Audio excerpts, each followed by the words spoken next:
Happy Sunday, soul family. Sorry I can't let you see anything exciting out there because I gotta freaking keep up my screen. I know that means something to me and it's frustrating me. I've got all these little messages that are just slamming at me this morning. How can you compete when somebody's brother loves him so much that he just will do anything he can to keep you apart because he doesn't want to lose his best friend? You can't. And I don't know why there has to be a competition. Because why do you have to lose your brother? You know, it doesn't make sense. Ugh. Anyway, whatever. Oh, I do need to address a couple things. I'm going to put you guys down while I figure out what the hell we're going to use for our... Well, since I'm talking about him, why don't I use the tiger? There we go. And the moonstone earrings.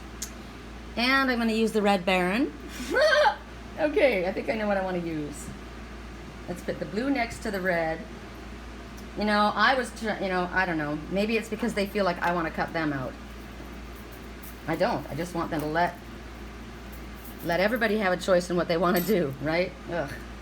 Anyway, I'm surprised that nobody said something to me about me saying, you know, the way I talked about California.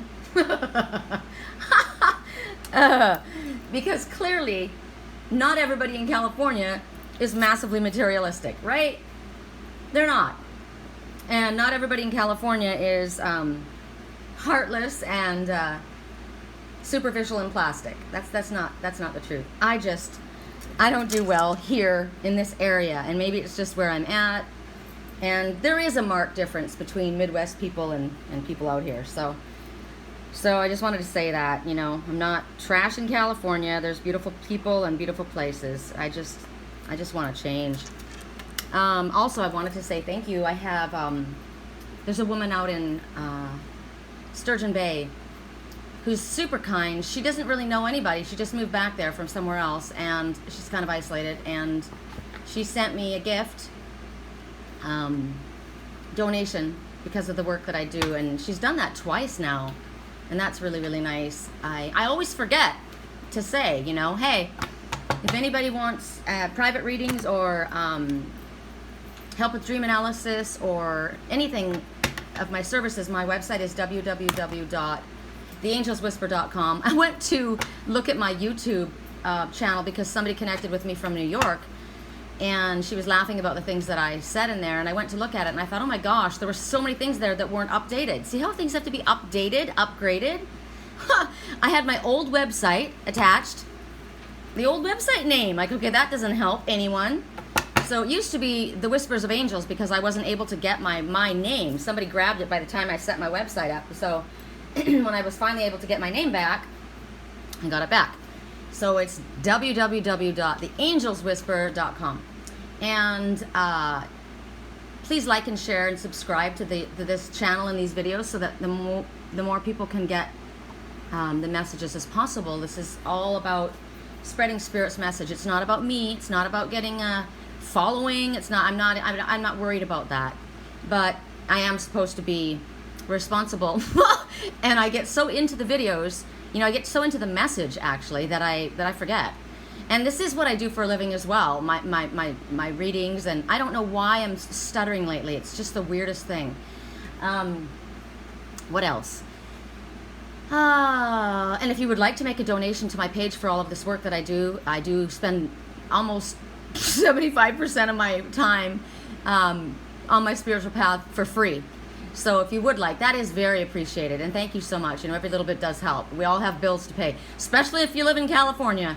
I mean, I could be renting a huge house in Wisconsin for what I get a studio here.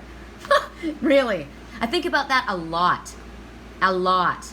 You know? There's a lot pulling me back there. My best friend just posted, I'm going to show you guys. And maybe it won't mean anything to you, and maybe it's just because it just feels like home to me.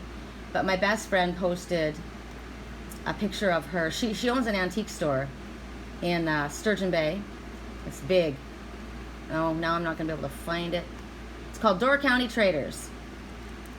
Door County. Door County is the name of the county, clearly, where Sturgeon Bay is.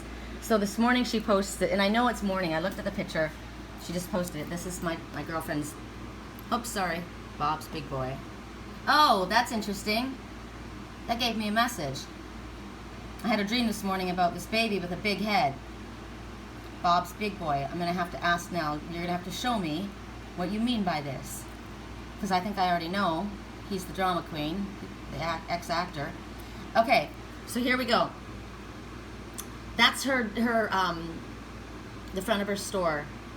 Isn't that a cool building, all brick? I love it. It's such a cool place. I always wanted to have a studio, like an apartment up there. I'm like, can't you rent that for me? Because my studio was literally down the street. My apartment, I had a huge apartment, and I had the whole upstairs in this character building. It was really cool. But you can see by the lighting, it was morning. And as I looked at the picture, I said, oh, morning. She got up, you know, took the picture this morning. And I'm like, I want to go home. I want to go home. I think I'm going to have to get a ticket because I just can't handle it anymore. Being isolated is not fun, you know. I miss my family. So, strawberries. Did you guys get the messages about strawberries? I'm doing our cards right now, so, and don't worry, I'll timestamp this. There was quite a range about strawberry. Remember the strawberry lip gloss? Oh my God. So strawberry is, it goes from something really wonderful to something really awful. Now, yesterday when I spoke of the strawberry lip gloss, it was the girl that my ex was fascinated with when he was young.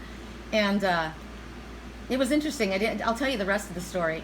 At that place, the strawberry is somebody who willingly exchanges sex for drugs. The strawberry is the neighborhood hoe. Somebody who's been prostituted after being addicted to something, usually crack, or somebody who will provide sex for drugs. Now, it also kind of represents somebody who, remember, because I watched a movie last night and they gave me a lot of messages. It's kind of and I was trying to think of what was the name of that, the kind of individual that plays on you, preys on you, right? Preys on you is a, what is the word? They are a predator, right? So a woman who is a predator, what I watched is she pretended to be something different and used her body to get close to somebody, and that's kind of like, you know, using sex for drugs. So whatever she wanted, it doesn't have to be drugs, it can be for whatever she wanted. Like I said yesterday, you know, sex for money, sex for taking care of me, sex for information, whatever it is. But then there's also a positive to it, and because I've been seeing strawberries everywhere. Spirit's been, and it's not, and it's specific, like it's been pointed out. So it also, in the positive, represents, because I put this in the notes of the video yesterday, but I wanted to get this out there in case people don't read, and they should. You guys should read the information I put down. It's important. But it's it talks about spiritual purity, decency, righteousness, nobility, and in dreams it represents sexual feelings. Attraction, jealousy, enemies, passion, new love, whatever. So if you see yourself eating strawberries in a dream, you're finding love in your life.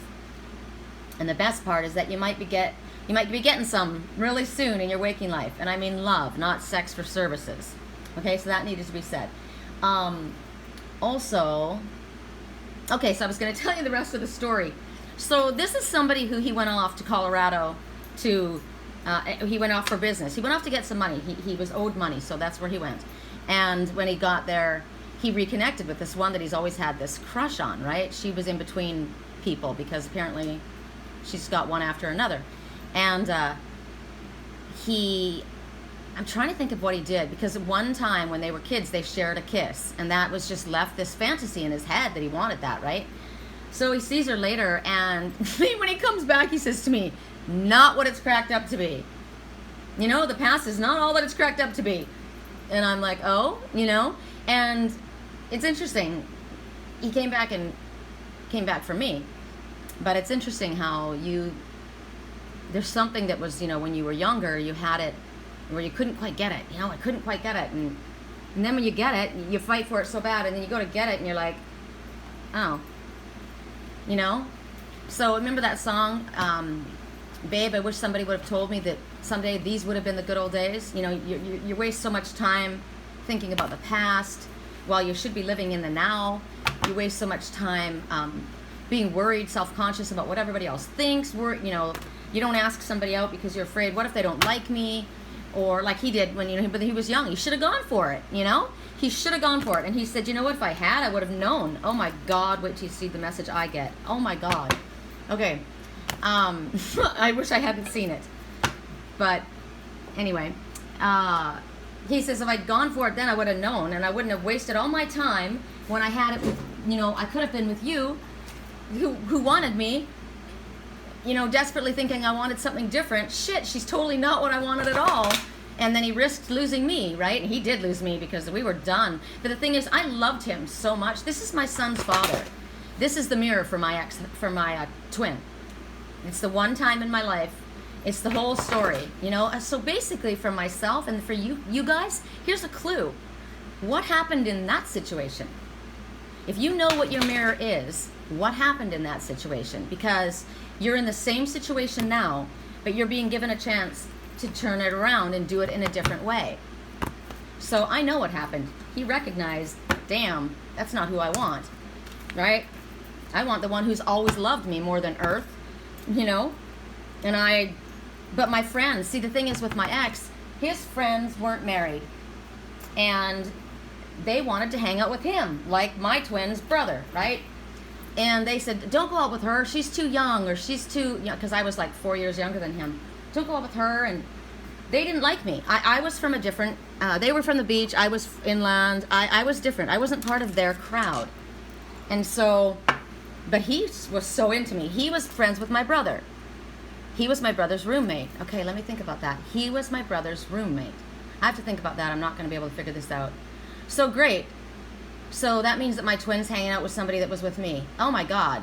I know who he's with. The person he called out his name. What are you doing there? That's weird. Okay. So he was a roommate with my brother, and that's how I got to see him. And maybe this is different because I don't have anybody rooming with my brother. So who's my brother? Okay, I gotta think about this later. So we would sneak. He would sneak and see me, right? And I didn't know he was sneaking. I didn't realize that he was too embarrassed to be with me, to let anybody know. That's really flattering, right? And I was just so crazy in love with him. But I didn't live there, right? So he would leave, or I would leave. I would go back to my place, and I had no idea that, all of his friends who, they wanted him to play basketball with them. They wanted him to surf with them. They wanted to hang out with him. They didn't want him. They were worried that, because what happens? A guy and a girl get together, right? And they ignore all their friends. And they're like, that sucks, So they didn't want that. They didn't want to be cut out. And so he allowed them to talk him out of being around me. She's too young. She's this, whatever, whatever. So he breaks it off with me.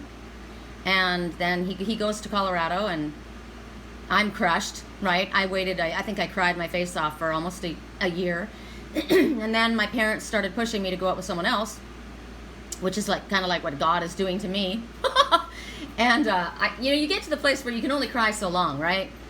And by the way, somebody recognized me on my video, from when I was at the Beer and Wine Garden last Sunday, from Facebook. They're like, was that you dancing? And I saw this guy watching me, and I was looking at him, and I laughed because I knew he was trying to figure out who I was.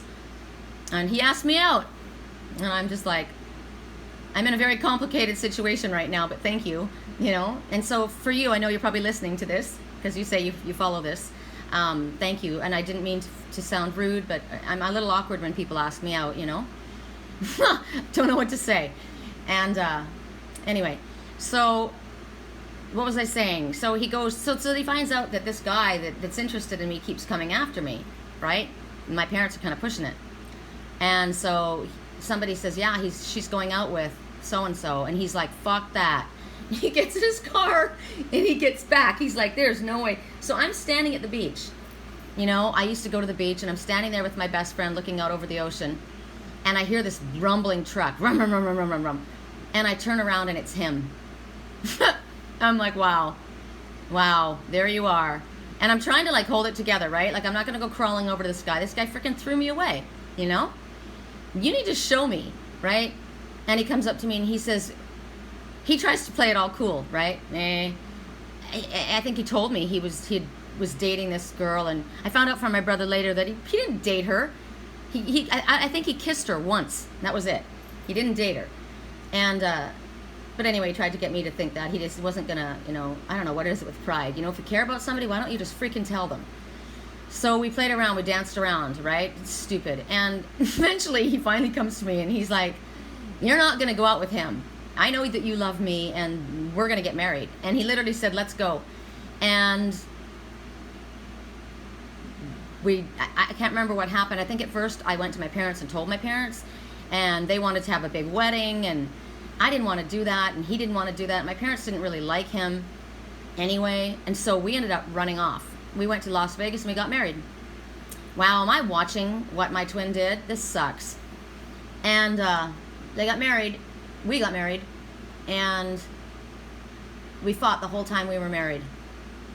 And his friends, he kept hanging out with his friends, didn't want to hang out with me because, you know, he wasn't working, he'd go out and surf and whatever. And eventually he took off. And this is weird, I'm trying to think of this. I know you guys probably don't care about this, but I'm trying to figure something out, so deal with it. So that's when he took off to Colorado.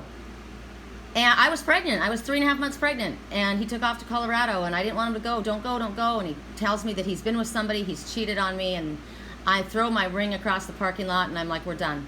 And I went home. I was humiliated. I had to tell my family. My family said, okay, we're getting divorced. And I was still in love with him, even though I was mad. I was humiliated. But, you know, my parents filed for divorce the next day, and the whole time I was pregnant, I knew that he was going to come to see me, but he never did. And the baby was born, and anyway, I don't see him until we're in divorce court. And he tells me he loves me, and that he lied, that he never was with anyone. And so I tell my dad says, well, try and work it out. So I tried, but it was just awkward. And that's when my mom said, which lie do you believe, the first lie or the second lie? And I didn't know what to believe. I couldn't trust him anymore. So my mom started being really mean to him and pushing him away every time he would come to try and see me, and eventually he just stopped coming. And that was the end of that. And it wasn't until freaking 12 years later that he showed up and said he'd always loved me and he never cheated on anyone, but that my mother had done that. My mother had said all of these things, had done all of these things, and he wanted to get back together with me. But he asked me 3 times, you know, and every time he let somebody else from his past, I think his ex didn't want us together, so she kept pushing us apart, and he would capitulate because they had kids, and he didn't want to cause a problem between the kids. And finds out later that the child isn't even his. But then she gets pregnant by his, and anyway, it goes on and on and on. And basically the guy's still in love with me, never married anyone else, and I told him, you pushed me away too many times and I won't come back, and I never have. So end of story. If you want something, be honest, be truthful, go after what you want, just like that song. I wish somebody would have told me, babe, that these would have been the good old days. Don't spend so much time, like the Indian proverb underneath my, you know, my Cherokee warrior. It says, and Lisa gave me that. It says, don't spend so much of today. Don't waste so much of today thinking about yesterday, right? You got to live in the now. All right, so there's my sad story. And the first message we get at 18 minutes and 34 seconds in is the jealous tiger, or the angry tiger, the earth sign who doesn't want me anywhere. I don't know if he's an earth sign. It might just be that this person is somebody who has a farm, works the ground, is stable. I don't know if he's stable, but this is the tiger that doesn't want me around. All right, Oracle of Shadows and Light. Whoa. I'm part tiger too, I'll have you know. Wow. Okay, Strange Valentine. Strange Valentine talks about there's a great deal of healing going on right now in your love life, especially past, you know, like long-term past relationships. So that's probably why I said all that I did, you know? And it's true, because everything, like I said, it's a cycle, you know?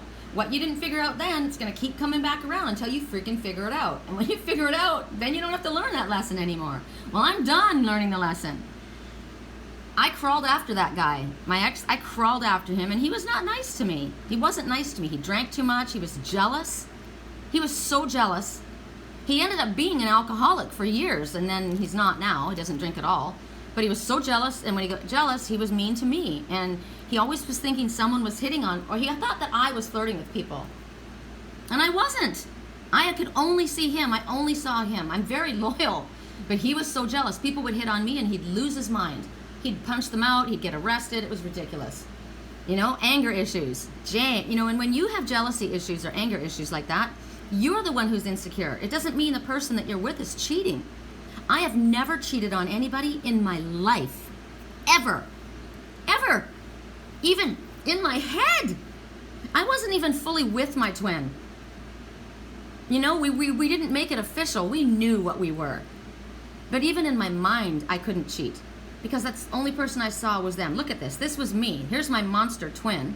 Right? And he's all sad and depressed and twisted. Because he thinks, you know, people are hitting on her, so she must be encouraging them. No, she's not. She's wearing your heart around her neck. What the hell's wrong with you? Figure it out, dude. Now, this could be the opposite, right? This could be the male, and this is the female. Something about you. Do you remember the message we got the other day? There's something about you that terrifies me. But there's also something about you that gives me hope. So am I going to look into this and figure out what this is, or am I going to stand here, even though I know that your heart is the only one that I have around my heart? You're holding it. You've got, look at the lace around this heart. This one doesn't want to hurt you. Yes, they've got claws. But you know what they use those claws for? To rip and shred anybody that wants to come against you. They want to protect you. You have to figure this shit out. Women and men. Jealousy is a really bad thing. I have never been jealous. Because if I have to be jealous, if I have to worry that you're going to be looking at someone else, you shouldn't be with me. I shouldn't be with you. Jealousy is a wasted, ridiculous sentiment. Like, think about this. I'll give you an example of us. We walk into a club. We used to drive up to, I love to dance, right? So we drove up to, we went with my best friend and her husband to, I can't think of the name of the place. It's up past Laguna Beach. I can't think what it's called. But anyway, we drove up there to go because I was underage. I couldn't get into a 21 over club. So we had to go to a place where I could get in. We walk into this club. It's massively crowded. As I go by, somebody smacks me on the ass. My ex turns around, knocks the guy out. He's flat on his, he's out. We get kicked out of the bar. We drove all the way up there to do that. It's like, really? Then we're at the monster truck races in San Diego with all of his friends who don't really like me. You know, I'm kind of like, we're together, but we're married now. We lived at the beach, and he says, I'm going to go get some beer with Greg, his best friend, which is kind of like my twin's best friend that I knew before. They go up, all the guys, to get the, and I don't know where the other girls were, not with me, because I don't know them, you know? So I sit there, and they said, save me seats. I'm thinking, how am I going to save all these seats? Right? There's a row of seats. So I put my coat at one end, and I thought, well, I'll sit at the other end, right? No one's going to go where the coat is lying across. So I sit down at the opposite end. And there's these two guys, and I don't even know that they're two guys. I will swear to God and tell you that God's honest truth, I didn't look at to see who they were. Because I'm not very comfortable with people that I don't know, right? I don't just talk to strangers easily. So I don't even know who's sitting next to me. Besides, they were busy with their own conversation. So I'm sitting there, and then one of the guys says something to me, and I turn and I said, I don't know what they said. Hi. They weren't hitting on me. They weren't. They were just, and it was two blonde guys. That's all I remember. Blonde hair. And next thing I know, my ex is standing above me with this huge thing of popcorn and this giant beer, and he starts yelling at me. And he goes, you would have to go and plant your ass right next to two guys. And I said, what? And he starts this whole jealousy thing, and I'm like, you know what? This is ridiculous. And check it out. There's my little sparrow, my little victory sparrow, who's probably speaking to me about somebody else who's jealous, watching me. So I thought, you know what? I'm not going to do this. I'm embarrassed now because these people are right there, right? And so I go to stand up. And you know the stadium seats, how they flip up, right? I go to stand up. He grabs me by the shoulder and shoves me down. Sit down. But the seat has flipped up. So my thigh is rammed against the seat, and it hurt like I can't. And I exclaim, I'm like, ow, it hurts. Well, that's all it took. These two guys next to me, no doubt, were just watching this idiot who was ridiculous and mistreating this girl, right? The guy stands up and he goes, take your hands off of her. And my ex goes, I can do anything I want with her. She's my wife. And the guy goes, I don't give a fuck who she is. And then my ex punches him. My ex is 6'4", right? He's a big guy. The other guy punches him. Now there's a full-on brawl, because when that happens, his best friend punches his friend, and guess what happens? They both get arrested. I'm just like, oh my God. So then later, I'm crying, and I'm just like, oh my God, they ruined everybody's, and all of his friends they're like, well, they can go sit there, and we're gonna do the monster truck races. You guys should just go home with us. So as we leave, we go by, and they didn't really arrest them. It's like the stadium police. So I see them sitting there on these whatever these cases were, handcuffed. And as I go by, he yells out the most disgusting word to me. And I'm just like, what? And so all the way home, I'm crying, and they're like really sorry, and they were actually really nice to me. And they leave me. And later that night, at about 3 a.m, I locked the door. I was so scared, and he comes home, and he's screaming and yelling, and he's punching the mobile home, and lost his shit, just going crazy. And there's no way I'm going to open up the door. He rips the door off, comes in, he's yelling at me, punches right over my head, a big hole in the wall. I scream, and then I think he finally realized. And do you know that this has happened to me 3 times? This exact same scenario. I just now realized that. This exact same scenario, not quite as violent, but yes, it has the exact same scene. And when I screamed, that's when they stopped. That's when they realized what they had done. My father did this once. My ex-husband and my other, who was my best friend. All 3 of them, it's the same story. They lost it. They were so upset, they were so angry that they couldn't control themselves. And when he punched over my head and I screamed, he saw how terrified I was. And then he's screaming at me, and he says, why are you screaming? Do you think I would honestly hit you? And I'm thinking, okay, you just got arrested. You just beat the shit out of our whole trailer. You're punching everybody out. You just punched holes above my head. Yes, I think you would hit me. You're insane, right? So believe me, that marriage ended quickly. And in the end, it probably was for the best. However, I've seen this whole scene. So what is it, the lesson that I'm supposed to learn? Now, why do you guys need to hear the story? Because clearly in your life, look back to a time where you have had the same situation happen. He could have learned, but he didn't. And he didn't learn until 100 years later. He lost the one he loved. He's never married anyone. That's who he loved. He loved me.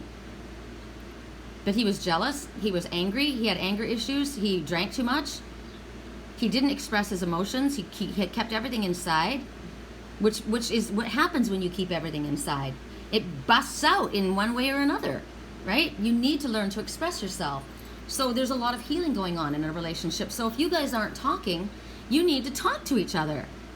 Don't let it escalate and get to the place where you're so frustrated that you do something stupid, or you say something stupid, and you cause even though you love each other, you're both either too stubborn to speak, or misunderstanding one another.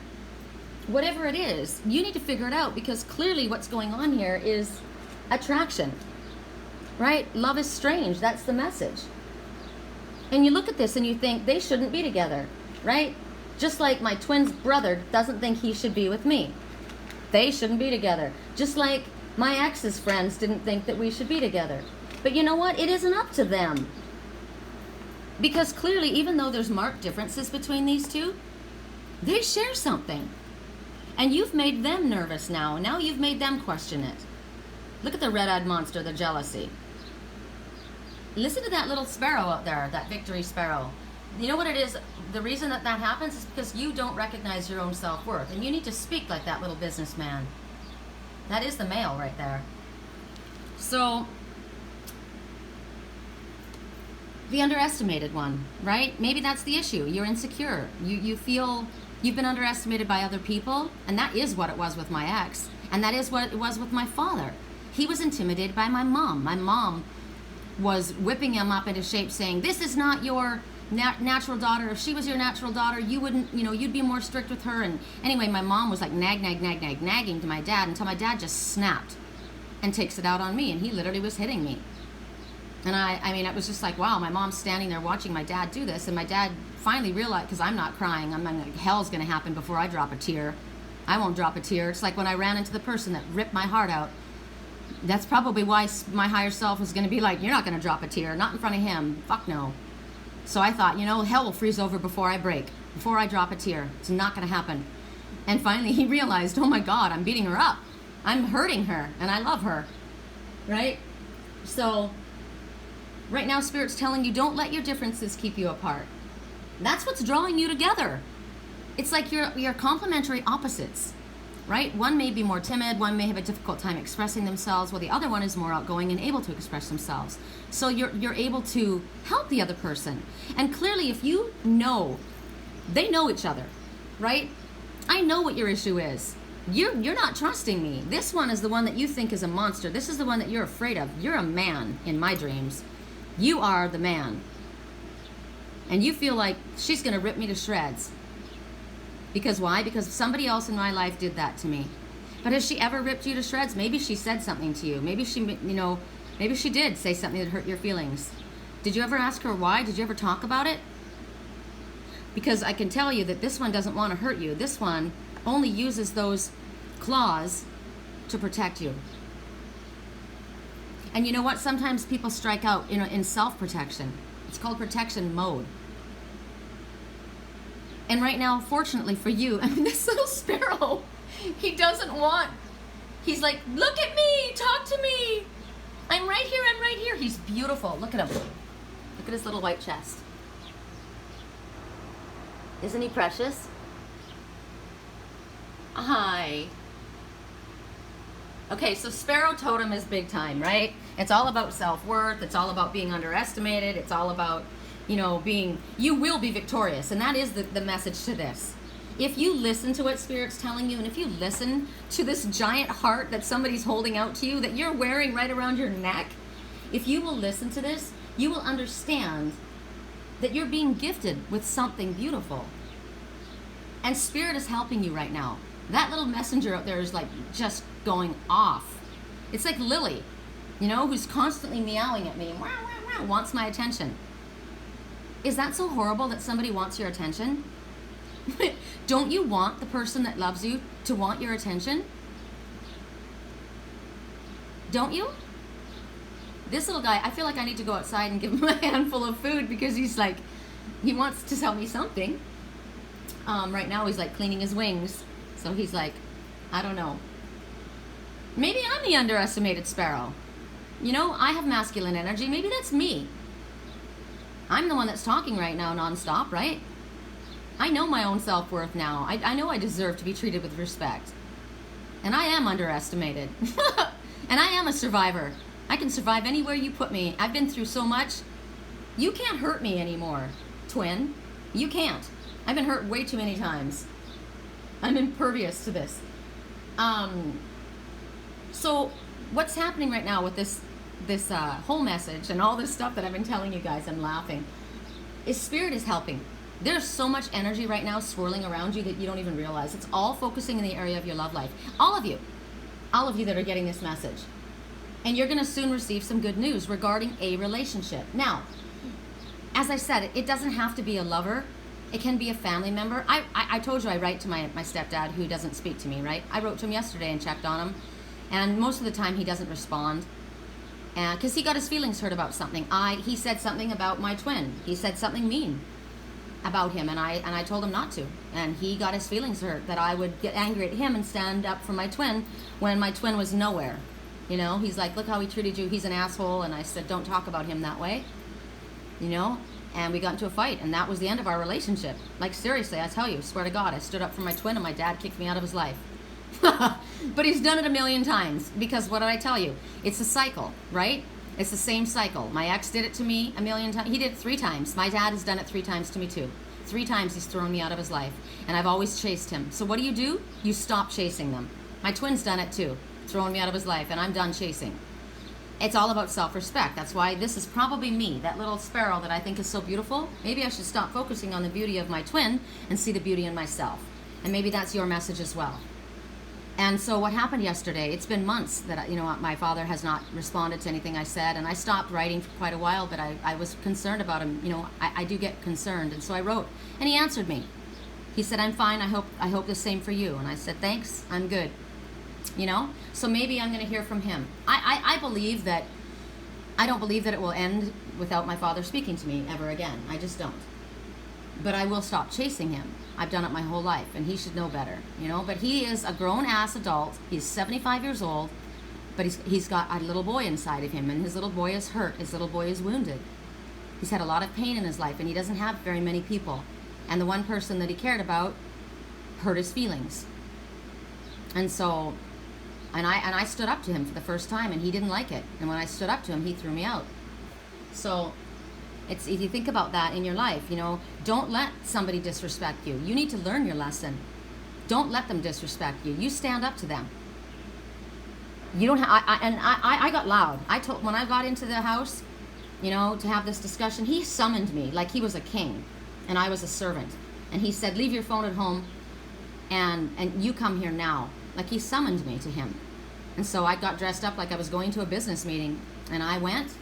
And I was mad as hell, and I wasn't going to go right then, but Spirit told me to go. So you listen to what Spirit tells you, when to do things, right? I knew that I shouldn't go when I was upset, but I was told, no, you need to go right now, and you need to say exactly what's on your heart. And I thought, geez, it's not going to come out very well. I know it's not, but I was told to go, so I went. And when I got there, my daughter was there, Lisi, and she didn't want me to do this in front of her, but I knew that I had to because she's kind of gossip. She gets in the middle of stuff, and I wanted her to hear, the truth of the situation. So he said, he was like a lord of the manor, and he says, go ahead, sit down. He was so pleased that I came crawling, and I didn't come crawling, but he thought I had. And he says, go ahead. And I said, no, I would like you to speak. I would like you to tell me what you need to tell me, because when I speak, I'm going to speak what's on my heart. And he said, no, go ahead. And I told him everything that you were acting controlling, you were domineering, you were acting I told him all the things that I hadn't said, and it hurt him so bad that his face almost fell open. He just stood there with his mouth open.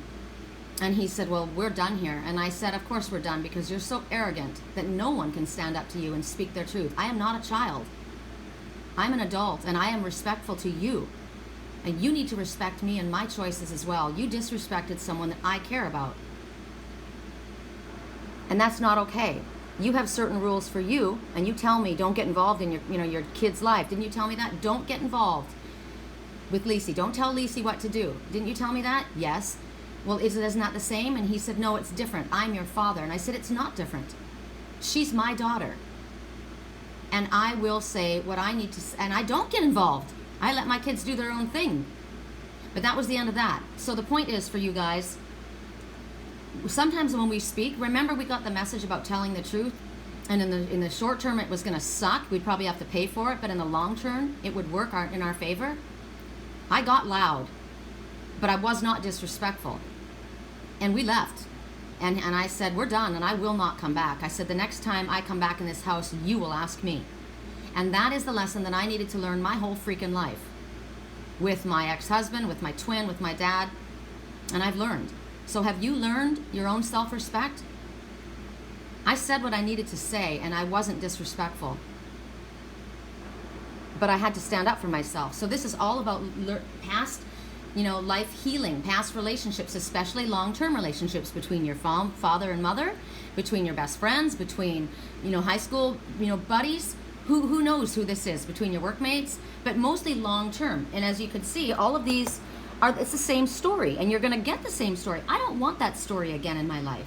You don't either. So as I said, the lessons aren't good, and it's not fun when you do it. But you have to absorb the lessons. And you're moving into a beautiful, when you do this, when you finally have figured this out, then you move forward into a really awesome part of your romantic life. Like my doors are opening up. I'm nervous. People are asking me out, and I immediately would say, no, I'm in a twin soul relationship, right? That's what I would say. But I'm not in a relationship. I have a twin soul, but he doesn't want anything to do with me. He told me he's with someone else. So there is something coming into your life, and it's coming soon. You might be feeling the energy. I know something's coming for me. I feel it big time. You might bump into somebody who rekindles long lost feelings. I might bump into somebody once I start going out again. Who knows? I could bump into somebody from high school that I haven't seen because I've never gone anywhere. Well, I'm done staying in my ivory tower, right? And this person might be somebody who isn't your normal type, like this. Like, I can tell you, when I bumped into the one I saw, he didn't act the way he wasn't. I was like, who are you? Your voice isn't even speaking to me the way you used to speak to me. I fell in love with my dreams, the one that was in my dreams. And the person that stood before me or sat before me wasn't sending me that energy. So you're going to get the energy. You're going to feel it. I felt him. I always feel him. But the energy he sent me wasn't beautiful. So I want beautiful because I deserve it, right? And so do you. And when you get that feeling, isn't it an awesome feeling? When you know somebody really likes you, it's the best feeling. It was really, really nice of that man that I spoke to last night. We talked for a little bit, He says, could we meet for coffee, or I could take you dancing? Because he said, obviously you like dancing. But if anybody were there, and he would know, I danced by myself. I met a person there and I danced with him for a while. He was really cool. And he gave me his phone number. You know what? I think I might go with him and his friends. Who knows? But I prefer to dance by myself. But something good is coming for you guys. If you absorb the lessons and don't be afraid to stand in your truth, be respectful.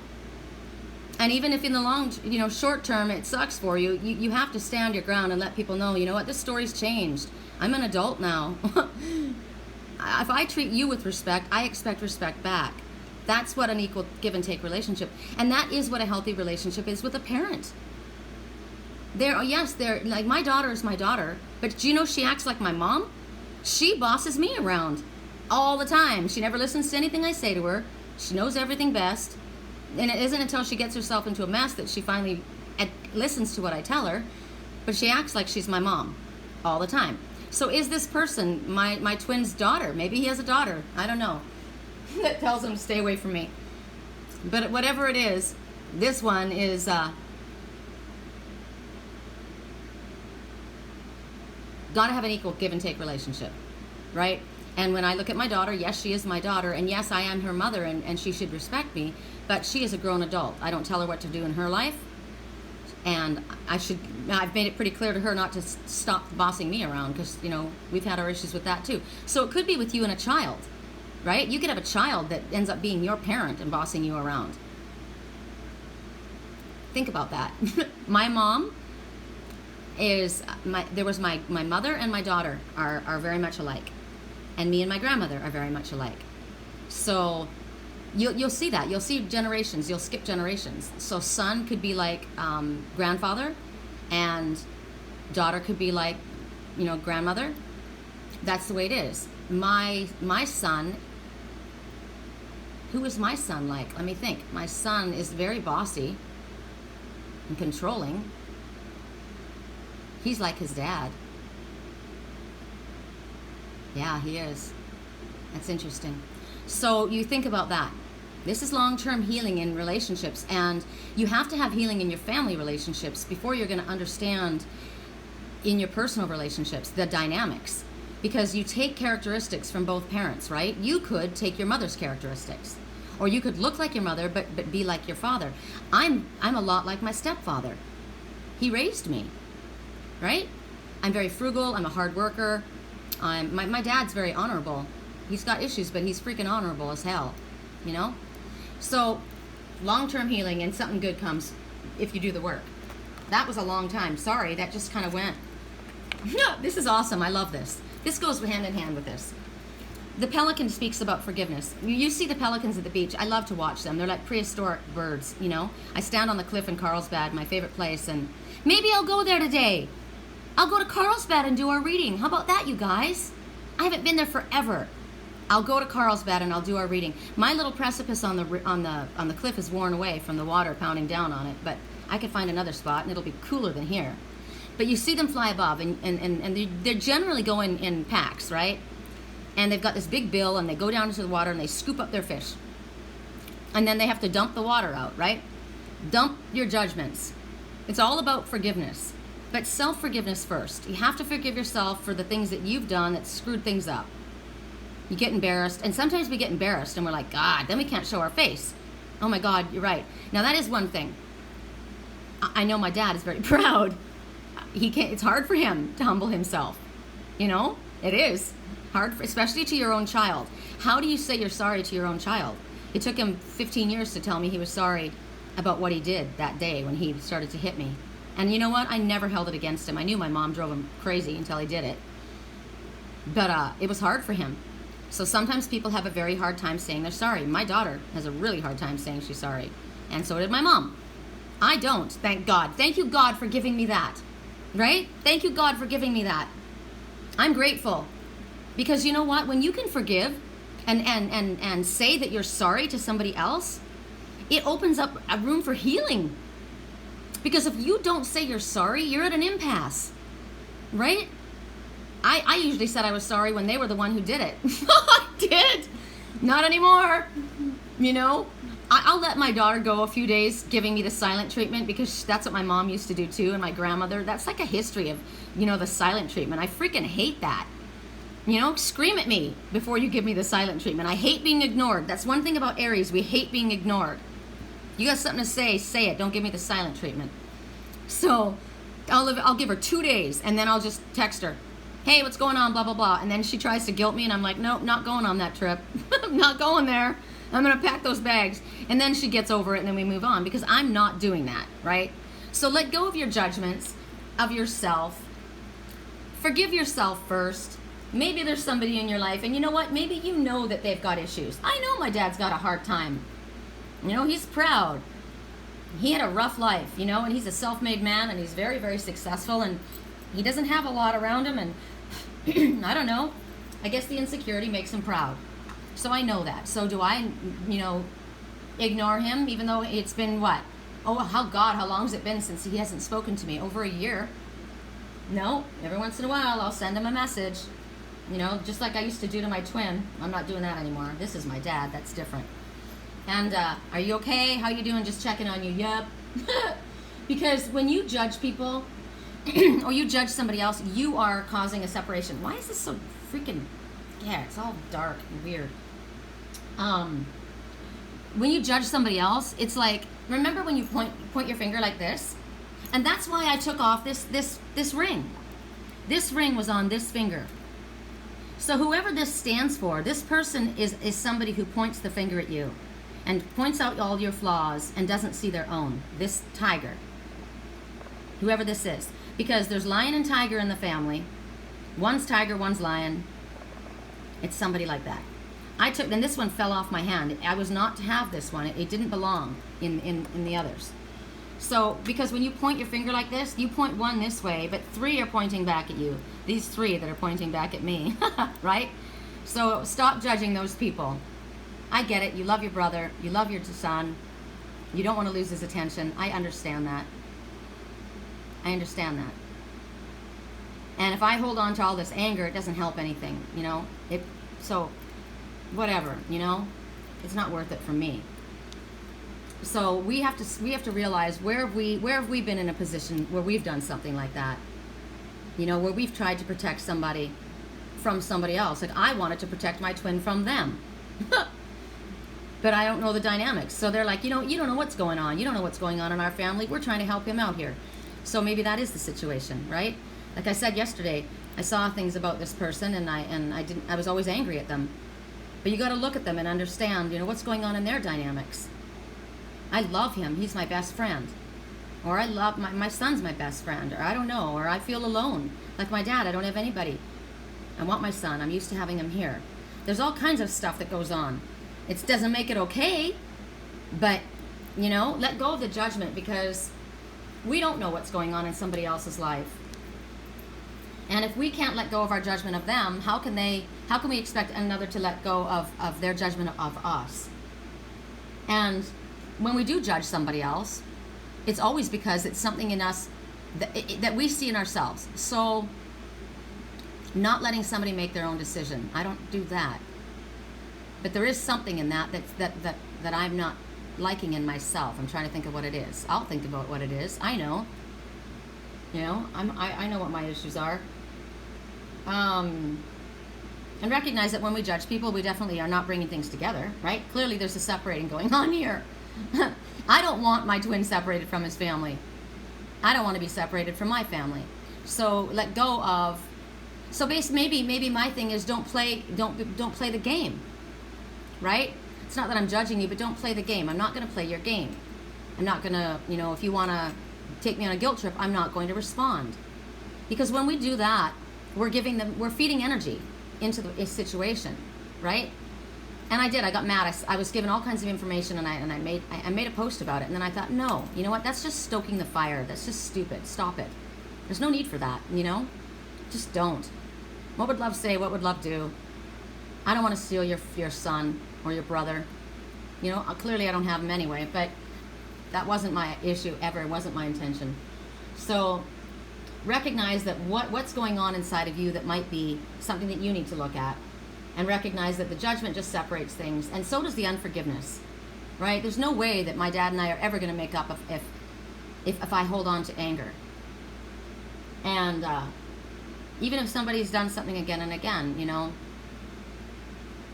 you don't want to hold on to it. They may keep doing the same thing, right? Just because I reach out to my father doesn't mean that he's ever going to lose his pride and stop trying to control everything. You know, I can't control another person's actions. None of us can. We have free will, all of us. But I can do my part. And I'm going to let go of it because I don't want to carry it.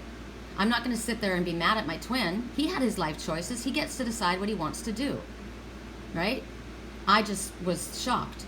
I was just shocked and I was hurt. So then, okay, feel the feelings that you have and then let it go. I forgive you. I'm not going to carry it, because then now I'm hurting me, and I've been hurt enough, thanks, right? So right now it's about releasing your judgments, let go of unforgiveness for yourself, for others, and that way you can open up to healing. That's cooperation with the universe. God, this is going to go on way too long, you guys. I can't believe it. Here we are again, wrapped up in bondage. We already know this, so we're going to go quick through this.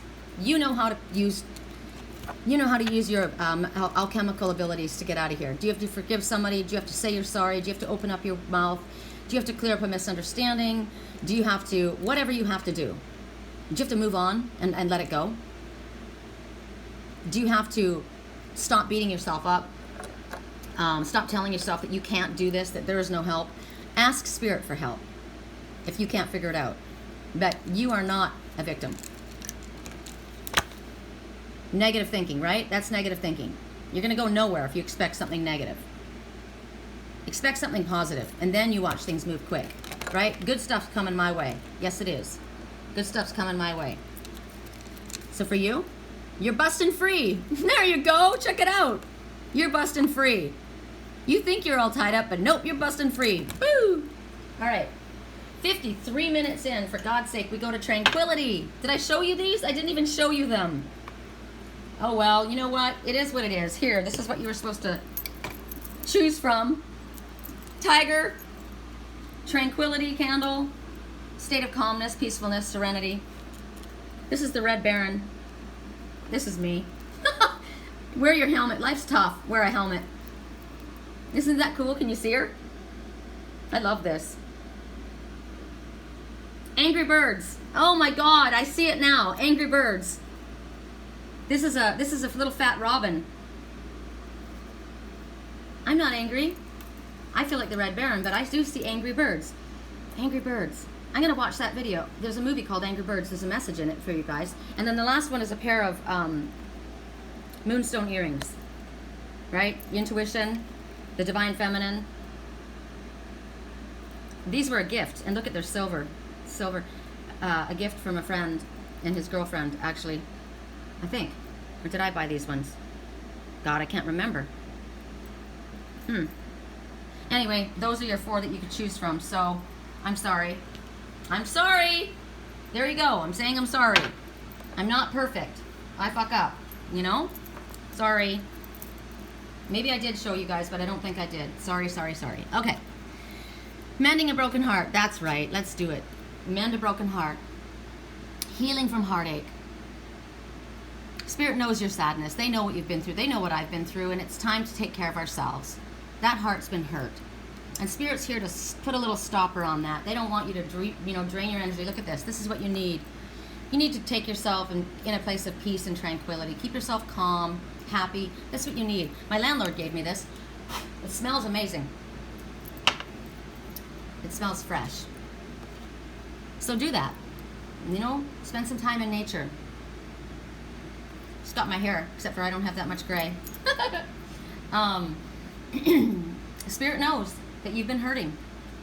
And they know, and even though we have to feel those emotions, we do have to feel those emotions, and it feels like crap when we're feeling them. But we have to allow it, We can't stuff our feelings. That's the worst thing. That's what ends up making you an angry bird. If you stuff your feelings. So there's energy around you for healing right now. This is the time for you to allow other people to be kind to you.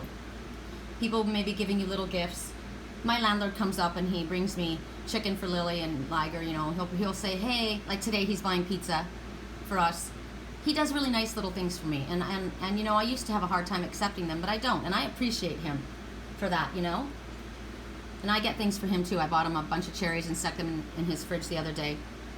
And so allow yourself to be treated kindly by other people, and allow yourself to treat yourself kindly. Why is it so damn dark? Because the light is behind there, see? So I just don't like to have all the windows closed. I'll do it for the reading. Okay. So allow other people to be kind to you, but also allow yourself to be kind to you. Say nice things to you. Let yourself sleep in. It is Sunday. Do something nice.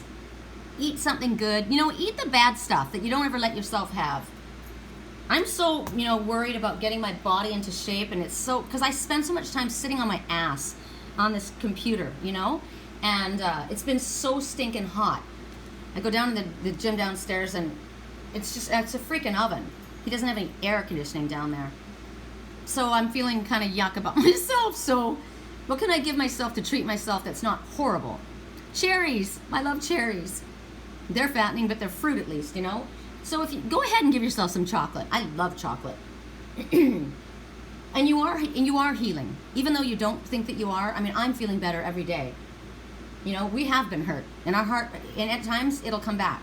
Right? It'll come back and you'll just be like, oh God. So it could be that you've had a fight with your boyfriend. It could be unrequited love, like what I've experienced, or a breakup.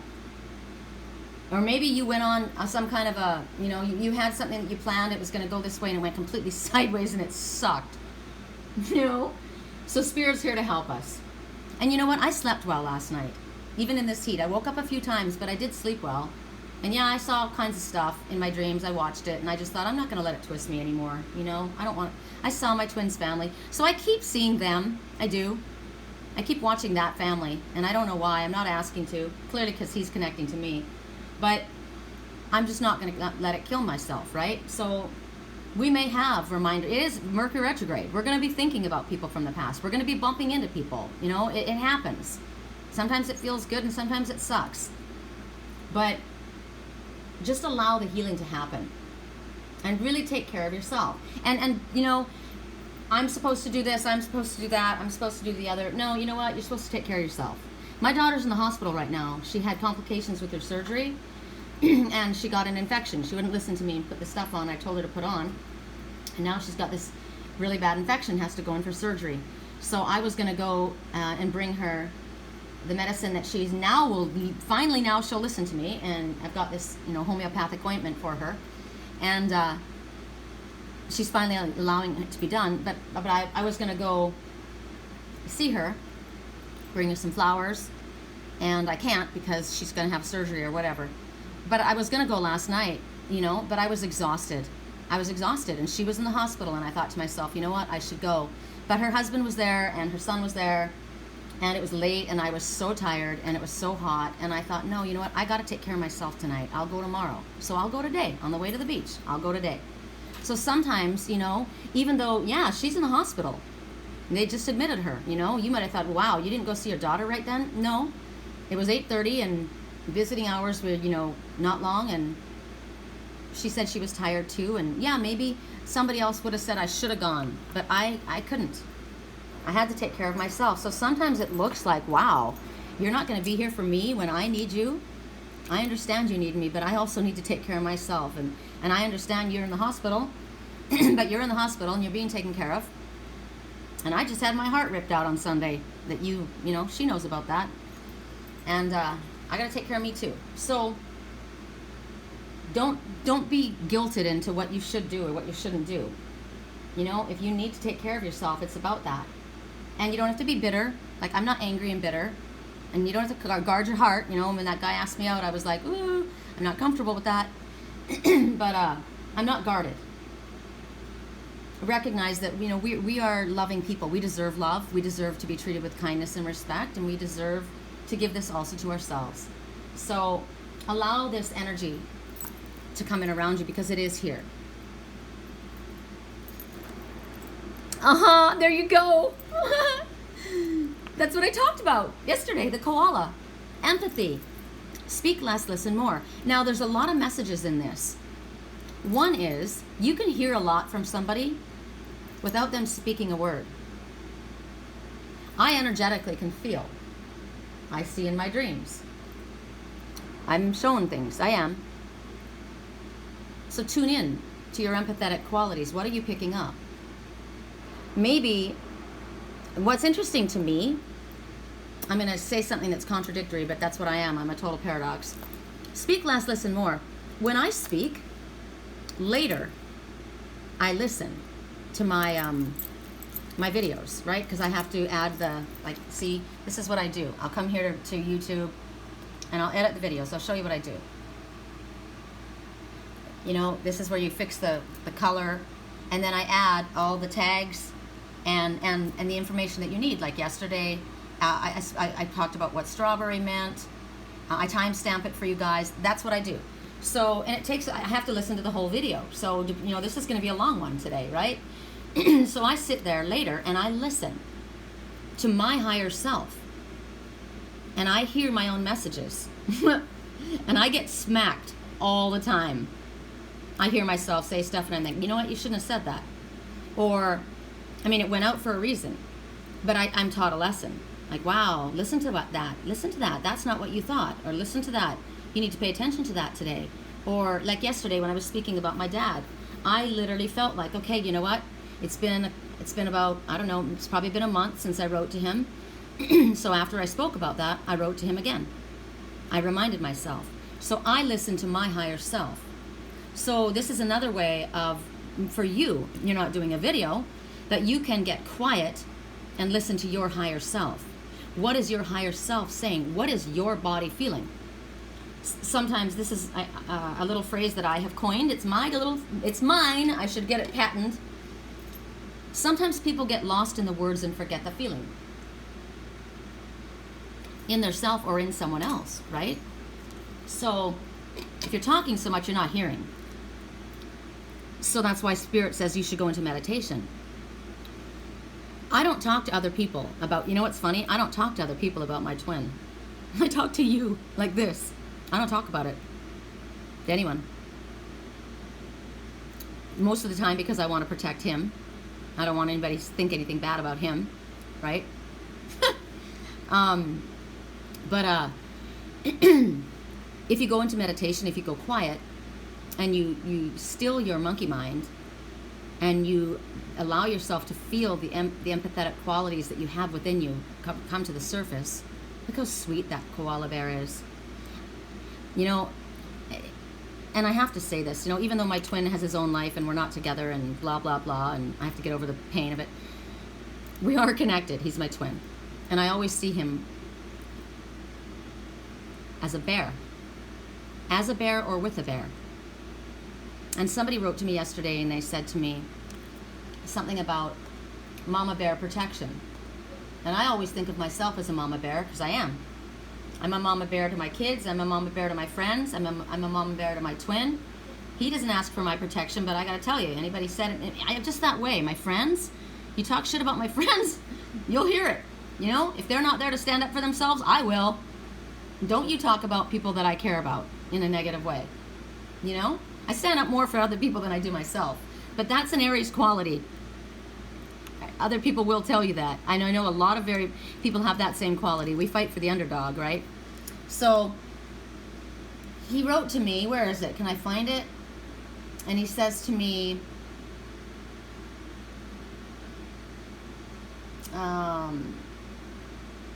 Mama Bear question. He wants to know about the totems, right? And then he says, black bear, grizzly bear, brown bear. Are there differences in those totems? And I said, I didn't have the time right then. And I said, I'm not sure, you know? And he goes, but I started thinking right away. I know what I'm thinking. I know that the California state is the bear. That's their, so like the federal or the state officials, like the police, they would be, I think of them as the bear. Mama bear protection by state. Somebody that works for the state of California, an officer. If you're under their protection, you're under mama bear protection. A grizzly bear, I grew up in Canada. We have grizzlies. We don't have grizzlies in California at all. They've been extricated. All of them have been hunted. There's none left. So that's a black bear. And they're ferocious. Ferocious. And then there's the brown bear. And it's funny, the black bear, the California black bear, it's the smallest bear that there is. It's funny. And the grizzly's bigger, and the black bear's meaner. And I'm trying to think of how this works. I might be getting that mixed up. I just know that we have the black bears here, not the grizzlies. And the black bears, I was surprised that they were so small, and the grizzlies are quite big. And the brown bear, I think the brown bear and the grizzly are the same. And so I know I always see Lily sleeping with the bear. Who does Lily represent in my life? Lily is the spoiled tiger Lily, the princess, the tiger. And Liger used to sleep with the bear. So Liger used to sleep in there with the bear, but now Lily does. It's interesting. I'm trying to figure out, you know. But anyway, it's protection. It's somebody that they protect. When you have a baby, you give them a teddy bear. That's their snuggly. Look how sweet this teddy bear is. When my aunt went to, she came from Australia. She brought me a koala bear. And when I was gone, okay, I'm getting a message. When I wasn't home, my stepfather, went through the house and he cleaned the house out and he threw away my bear. So I am the bear. Okay, I get it, because that's what they did. They went through, cleaned out the house, and I got thrown out. Okay, so the person says to me, if something comes to you, a lot of bear signs, especially mama bear, protecting their young. And I get that. Mama bears are going to protect the ones they love. Now, a dad can be a mama bear, right? That's my baby. I'm protecting my baby. This one takes care of his mother, his elderly mother. So I said, this was my message. Mama bear protection is around me a lot as well. I know what it means for me. I see mom as the government protecting someone, and as a mom, like as a mother, and as a mother protecting her child. And I said, I see me as protecting the ones I love. And I said, I see you as a mom protecting and caring for your mom. So that's a son caring for his mother. So Lily, to me, represents the mother, and the bear would represent my twin. Because we're mirrors. Okay, so I'm getting that message. So you can be a man protecting your mother, taking care of your mother or your father or someone that you love. It's just mama bear protection. The earth is also, you think of the mother earth, mother goddess. You think about hibernation. You know, that's going into meditation, stillness, right? That's what bears do. They go in and they have enough reserve, and while they're in there, they don't eat. Which means they don't take in anybody else's, they don't take food. They don't go looking for food themselves. They use the food that they have already, which is the information that they have or whatever that they have that Spirit has provided, or their own empathetic or empathic abilities. So Spirit's asking, for me right now, that's what they're talking about. You know, every time I get this message, I'll probably reread it in a different way. But a lot of times you can say a lot and it doesn't mean anything. Like there's a song on the radio, I hear a lot of words, but I'm not hearing a word you say. Okay, there's a message to that. Hearing a lot of words, and I know that that's not right, but Google can figure it out. They know everything. A lot of words. I love Google. It's about research. Do your own personal research. Hearing a lot of words, but I'm not hearing a word you say. And it's rolling around my tongue. I mean, I'm on my head right now. I can't think of what it is. Lyrics. I think the first part is going to throw it off. Maybe they'll pick it up.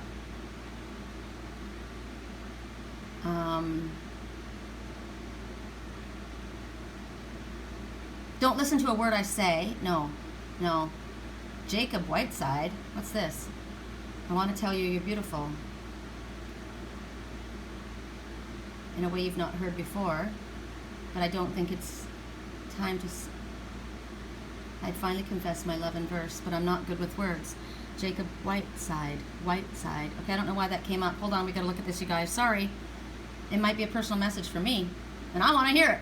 I want to tell you you're beautiful in a way that you've not heard before, but I don't think it's going to work because I'm not good with words.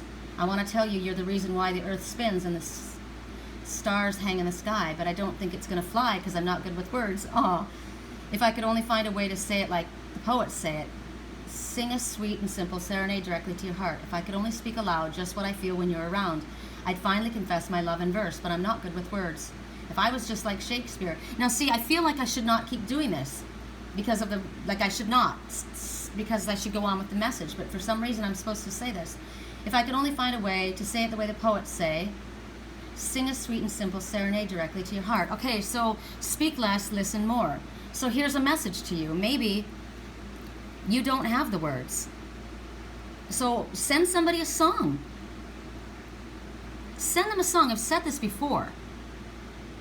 Sometimes, like my friends are musicians, most of them, right? And that's how they work through. That is their meditation. That's how they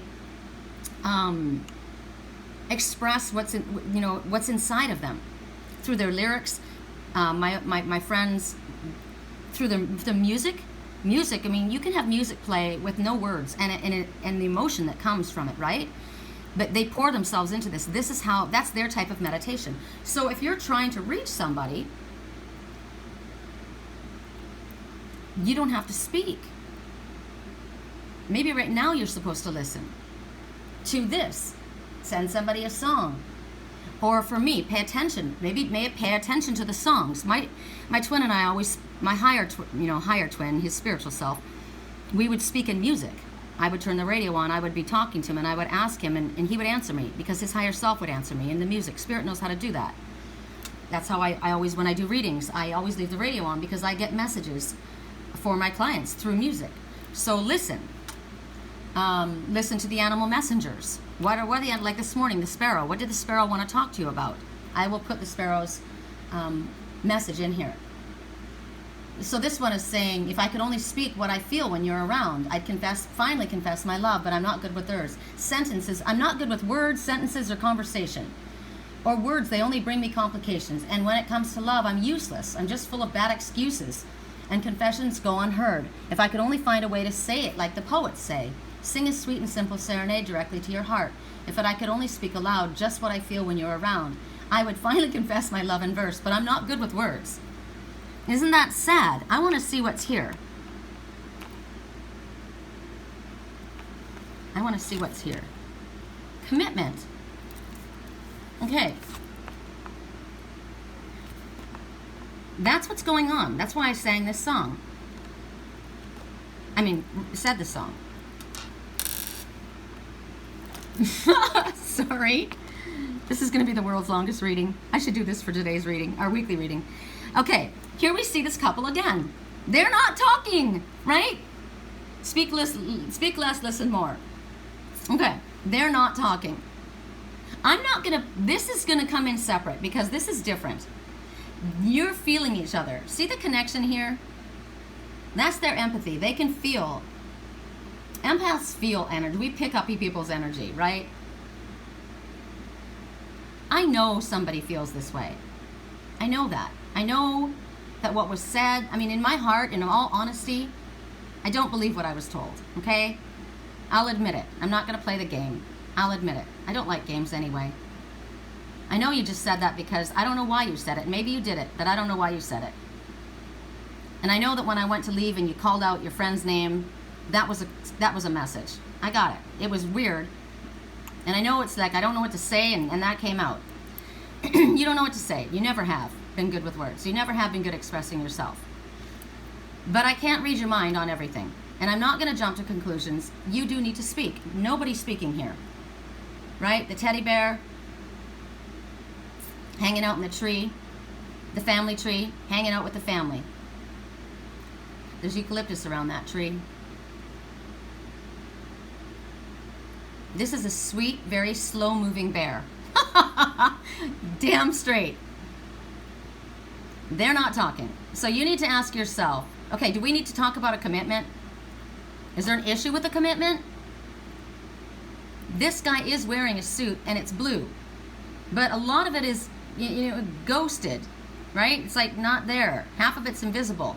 But and this is complicated, right? It's complicated.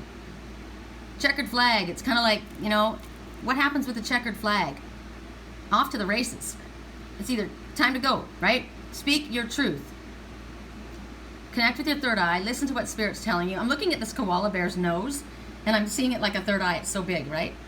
And she's sitting there, because if you don't say what you feel, she's going to have to interpret what you're saying. Or if she doesn't say what she feels, he's going to have to figure it out. And he clearly is confused, right? They're sitting there and their drinks are almost gone, and they still haven't figured out what they have to say because no one's talking. So you need to ask yourself, what am I willing to commit to? Am I willing to commit? Do we have it? What and to whom are you willing to pledge yourself? Your logical mind may take you elsewhere, but what does your heart say? What does it consent to? Honor this resolve. What does Spirit say? Hold on. You're overwhelmed right now. No freaking kidding. God. But you know what? You're going to have to get past that. Because you know what? I think you're going to be overwhelmed for a long time. I think you're going to be overwhelmed until you speak. That's why you're overwhelmed. So you need to speak. You need to make a date and speak to somebody. Maybe the family tree. Maybe to this one. This blonde. I don't know who this blonde is. I'm not blonde, so you got to talk to her. Actually, I am a natural. No, I'm not. I'm a strawberry blonde, so I don't know. Strawberry blonde. Isn't that funny? Strawberry. That's my natural hair color. Okay, all I know is right now, nobody's talking. And you know what? It's overwhelming when you're in a place where you know people want to say something to you, but they don't. That's overwhelming. That overwhelms me. So figure it out. You're overwhelmed right now, or somebody in your life is overwhelmed right now with the commitments that they have, maybe taking care of their family. It's overwhelming. Like my friend Doug, he's taking care of his mom. That's a lot of work, right? But it doesn't mean he can't speak to anyone else. It doesn't mean he can't do anything else. So, and sometimes you can just be in silence with one another. Maybe what you need to do is ask simple questions. Why are you overwhelmed? Is there anything I can do to help you? Is there something that you need to understand? Is there something that you need to know? Is there something you need to ask? You can tell by people's body language. I gotta tell you, the energy that I felt, right, at that table was not the energy that, and it wasn't, the way I was spoken to was not the person I knew. But when I went to turn away, and I don't even remember if I looked at him, I just heard the person call out something to me. I don't even think I was looking at them at that point. But when I heard that call out, the energy had changed. And I know that that big goon standing there was a reason the person wasn't speaking. So, and I'm sorry if that's your friend, but I don't like his energy. I just don't. It's clear that he doesn't like mine either. So, this is the specific crystal that is used, because clearly this is about relationships of some sort here, right? And this particular crystal is the crystal that's used for problems in communication, in relationships. I'm sorry. This crystal is used for when you have a distance between people. Now, you may be at a distance from one another, right? Like you may be in a different state, different country, different city. Whatever it is, you're separated in relationships. So like this is a good crystal to meditate with if I'm, you know, thinking about my stepdad who's not wanting to be, you know, he's being stubborn. Right now there's a lot of stubborn activity happening right now. There is huge stubborn activity happening right now, and that's stupid. That is stupid. Straight up stupid. It has nothing to do with, you know, I have to, you know, be forgiving and, you know, like the Pelican. No, you're being stupid. Because being stubborn is ridiculous. You're not getting anywhere when you're being stubborn. So this particular crystal is a piece of, I think this is the Faden quartz crystal. I think it is.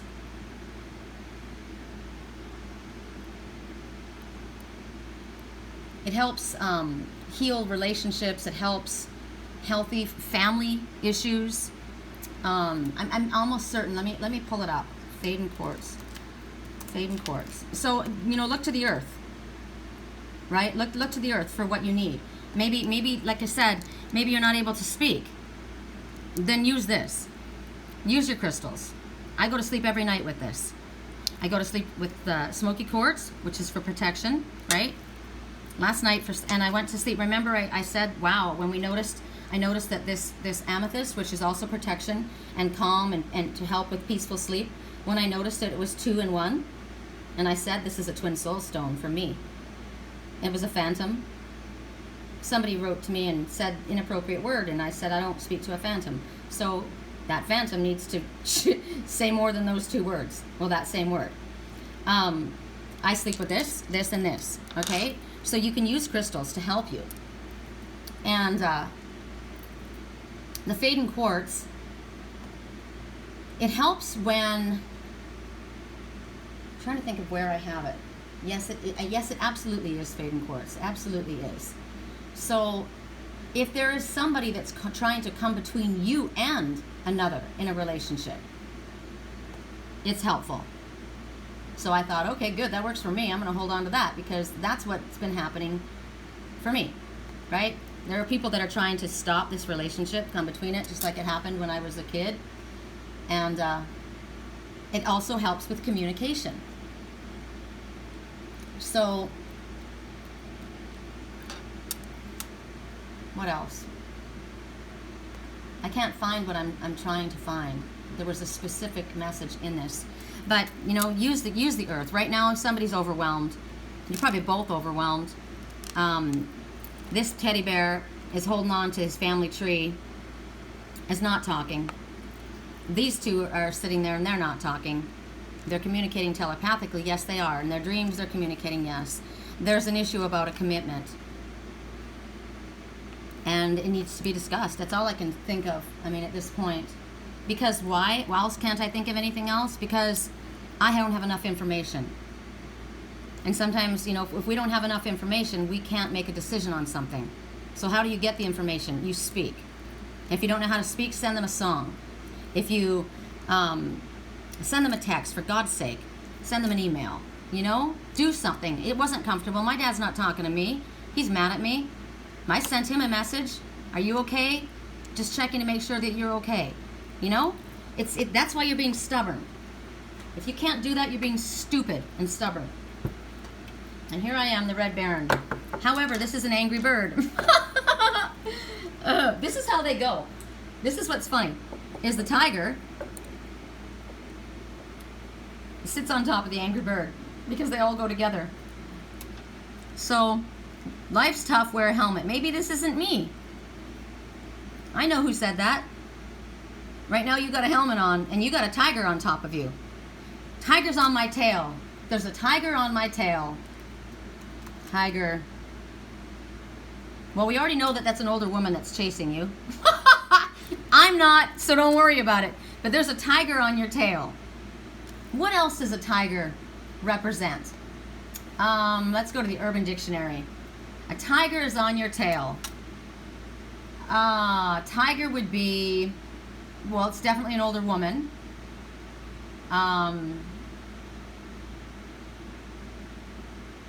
Wow. Okay, I'm going to say, I don't know if I should say this. This might be inappropriate. In the Urban Dictionary, a male sunbathes naked with a flaccid penis. When he receives an erection later, there are paler stripes on the penis that gives the illusion of a tiger. I don't even understand what that means. Tanning naked. Sunbathes with a guy who sunbathes with a flat. So I'm at the beach, sunbathes with a flaccid penis. When he receives I don't know what that means. I'm going to have to figure that out, and you guys are probably laughing your asses off. But would you know that that is the only thing that right now, this particular, in the Urban Dictionary, that it's giving a message for? So I'm just going to, I think that's hysterical. Okay, hold on. What I'm seeing is there's a tiger on my ass. A tiger with a flaccid penis is on my ass. A man that is not a gay man. A gay man is on my ass. Ooh, that's not good. That's not good. That's not good. That just came out really bad. Sorry, but it did. This is going to mean something to somebody, and I know how I can totally hear people right now crying. They're laughing so hard. Okay. Oh my God. Urban Dictionary. Let's just do this. Come on, just give me a tiger. I just want to know tiger, because I know it means an older woman. I know it does. It can be, I mean, you think about an animal, a tiger. They have a nasty bite, right? Look at the fangs on that one. Okay, so red eyes, angry. That tiger is angry. There is an angry tiger on my ass.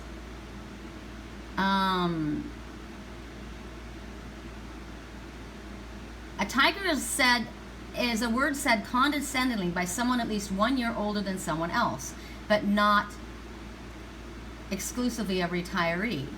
It makes fun of a person's younger energy, immature dynamics. This tiger makes fun of you. This tiger makes you feel bad about themselves, about yourself. God, I hope I haven't done that.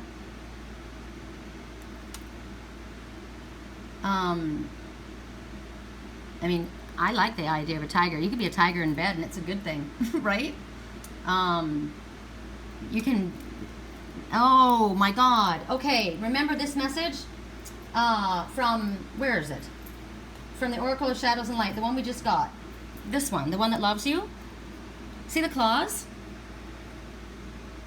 There's a woman who has clawed you. You have an angry woman who hurt you. She's got claws. Like, I don't want to hurt you with my claws. But literally, a woman that rips the hell out of your back with her nails during sex. I've got a tiger on my ass. Okay, wow. So you got somebody after you. I guess maybe you like it.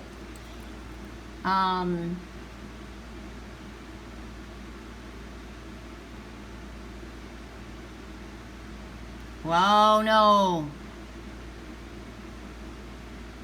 A tiger is an older man who pursues younger women. And he has repeated affairs while he's married. He's basically a sexually active asshole. The guy's a real tiger, one skank after the other. You got a guy like that on your ass. That's nice. This guy's a hoe. And he's angry, and he's on your ass. That sucks. I would wear a helmet too. I don't know what that has to do with anything, you guys, but it did. I know it was bizarre, but Yep, it is, because check it out. You got a storm all around you right now, because you got an angry tiger on your ass. And this guy's a player. And he goes after younger women.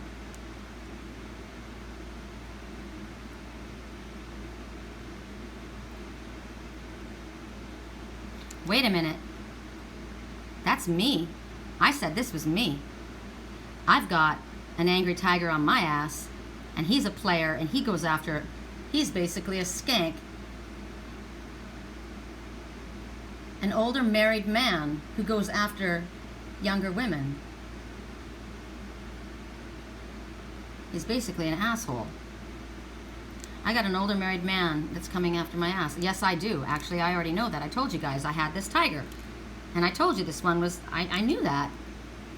There's this tiger, and that's why I don't want him around me. This earth sign, he's married and he's on my ass. That is me. But this is someone else too. Someone I know said, life's tough, wear a helmet. I know who that is. That guy's sitting on his ass too. And that guy's after my ass. So that's interesting because right now, whoever this applies to, you got a storm all around you. There's a clash. Look at this. Lightning hitting the ground. Things are all chopped up. And that's the mermaid. And there's no land in sight. And I don't know where my home is. And that's a fact. Right? I keep saying I just want to go somewhere where there's home. And it isn't here. I don't know where it is. It wasn't at Old Town last weekend. That wasn't the energy I got either. Right? I didn't feel home. Calm amid chaos. So you see her. Or him.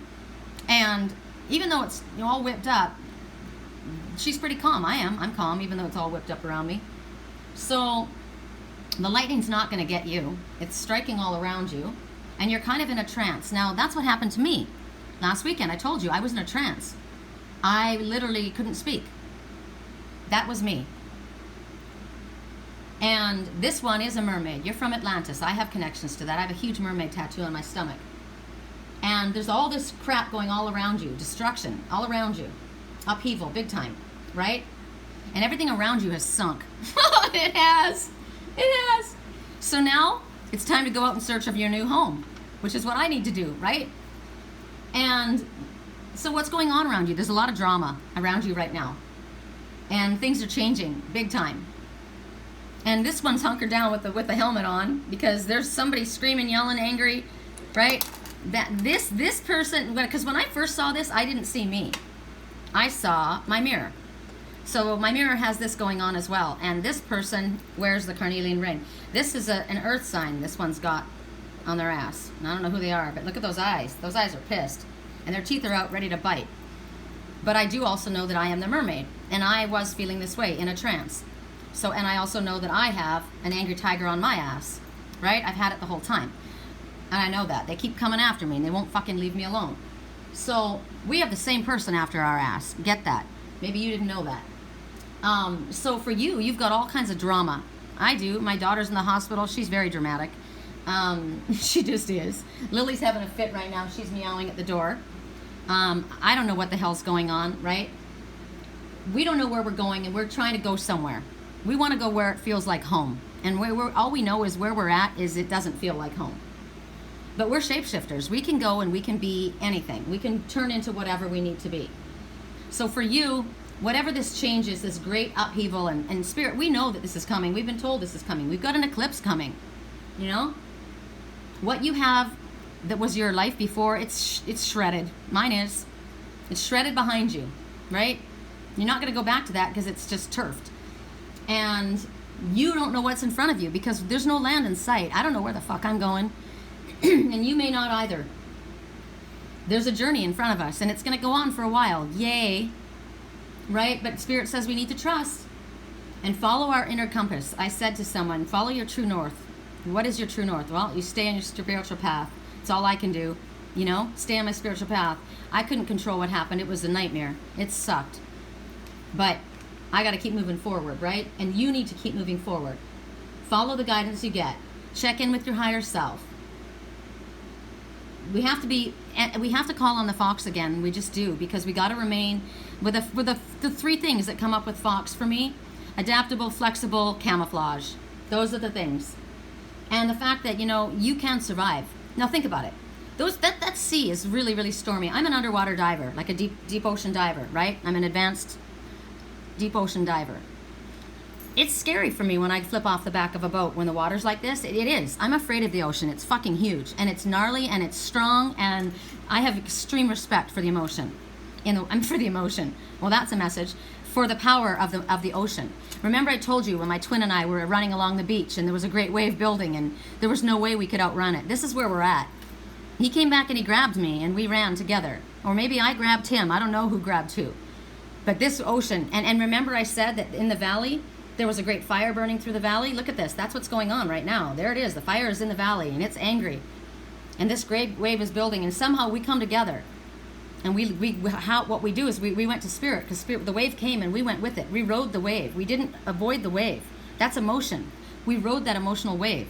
So as a deep ocean diver, yeah, it's terrifying up there. You know, I've been on the back of a boat, and my instructor's like, okay, flip over. And I'm like, are you freaking kidding me? You know, look at this. I feel like I'm going to drown. Well, clearly I can't drown. I have a resuscitator in my mouth. I've got an apparatus, a breathing apparatus. I've got a BC. I'm safe. But you know what happens? As soon as you go under the water, it's peaceful. It's like a completely different world. It's like my grandson when he was so scared and the waves kept bashing him, the emotional water, right? I told you how my twin represents my grandson. And the waves, he was only in deep enough to get smashed. And I said, you need to come a little deeper. And he's like, hell no, I'm going to drown. I'm not a strong swimmer. I've been smacked before. And I said, trust me, please. He wouldn't trust me. So I went out deeper and I showed him. I go just where you barely can touch with your tippy toes. And when the wave comes, let it lift you. And it'll lift you, it'll gently drop you back down the other side. And he finally trusted me, and it did. And so that's what happened with my twin. I think he finally came back and trusted me. And we rode the wave. And what it does is, you know, when you're in the beach, you ride a wave, it lifts you. And when it goes back down, you get dropped back down onto the water, and then the tide goes out. You're not going to drown. You feel sometimes like you're in past your comfort zone, because water is emotion. Go in a little deeper and ride the wave, and recognize that, you know what, when I went underneath the water as that mermaid, that's what I am. I'm a mermaid. You're a fish, right? You can. It's like the osprey. You can dive down deep under your emotional waters. You will survive. My head's underwater, but I'm breathing fine. How? Because you come from the sea. You understand. Connect to that energy. Once I got underneath the water, everything was calm. I had my BC and I was breathing from that source. My head's underwater, but I'm breathing fine. You can do this. Tap into that. Recognize a mermaid's not going to freaking drown. She's at home in the ocean. You have to, instead of fear your emotions, be home of it. Be home of it. Okay, what is that? Why did I say it that way? Be home of it. Be home of it. Be home of it. Be home of it. I'm hearing things and I'm not catching it. I'll probably catch it afterwards. Maybe it's just a message for me. Hold on a second. But I'm not hearing a word. I'm not hearing a word you say. Remember I kept saying, why am I stuttering? I don't stutter. Somebody's not getting the words out. There's a hiccup. Lyrics. I'm not hearing the words you say. Titanium! Oh my God! That makes sense! Wear a helmet! See? We have to listen to what our higher self says, even if it doesn't make sense. Those words, they didn't make sense to me, right? I'm like, that doesn't make sense. What am I saying? What am I saying? I'll hear that later. Be home of it. Be home of it. I'm going to write this down. I'm going to hear it later. But that verse kept going around in my head. You, the tiger, you can shout it out, but I can't hear a word you say. I'm talking loud, not saying much. I'm criticized, but all your bullets ricochet. You shoot me down, but I get up. I'm bulletproof, nothing to lose. Fire away, ricochet. You take your aim, fire away. You shoot me down, but I won't fall. I'm titanium. You shoot me down, but I won't fall. Cut me down, but it's you who has further to fall. Ghost town, haunted love. Raise your voice. Sticks and stones may break my bones. I'm talking loud, not saying much. Why are you talking loud, not saying much? I'm bulletproof, nothing to lose. Fire away, ricochet. You're taking your aim. Fire away. I'm titanium. He's got a helmet on because he's being fired at by this tiger. I got an angry tiger on my ass, and I'm wearing a helmet. Shoot me down, but I won't fall. I'm titanium. Firing at the ones who run. Stone hard, those bulletproof guns.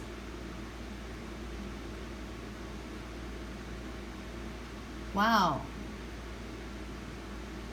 It's gnarly around you. The ones who run, they're getting fired at. Bullets.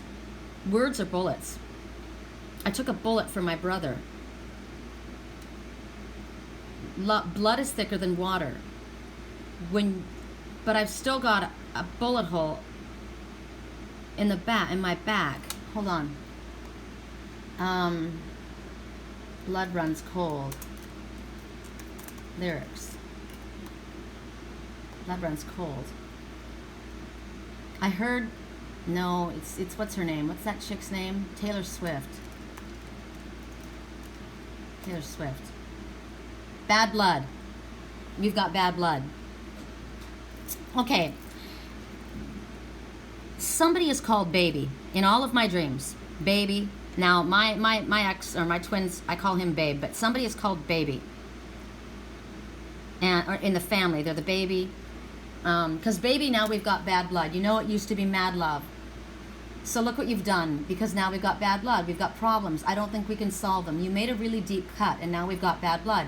Did you have to do this? I was thinking you could be trusted. Did you have to ruin what was shiny? Now it's all rusted. Did you have to hit me where I'm weak? Baby, I couldn't breathe. And rub it in so deep, salt in the wounds like you're laughing right at me. It's so sad to think about the good times, you and I, because baby, we've got bad blood. It used to be mad love. Take a look at what you've done. We've got problems, and I don't think we can solve them. You made a really deep cut. Did you think that we would be fine? I've still got scars on my back from your knife.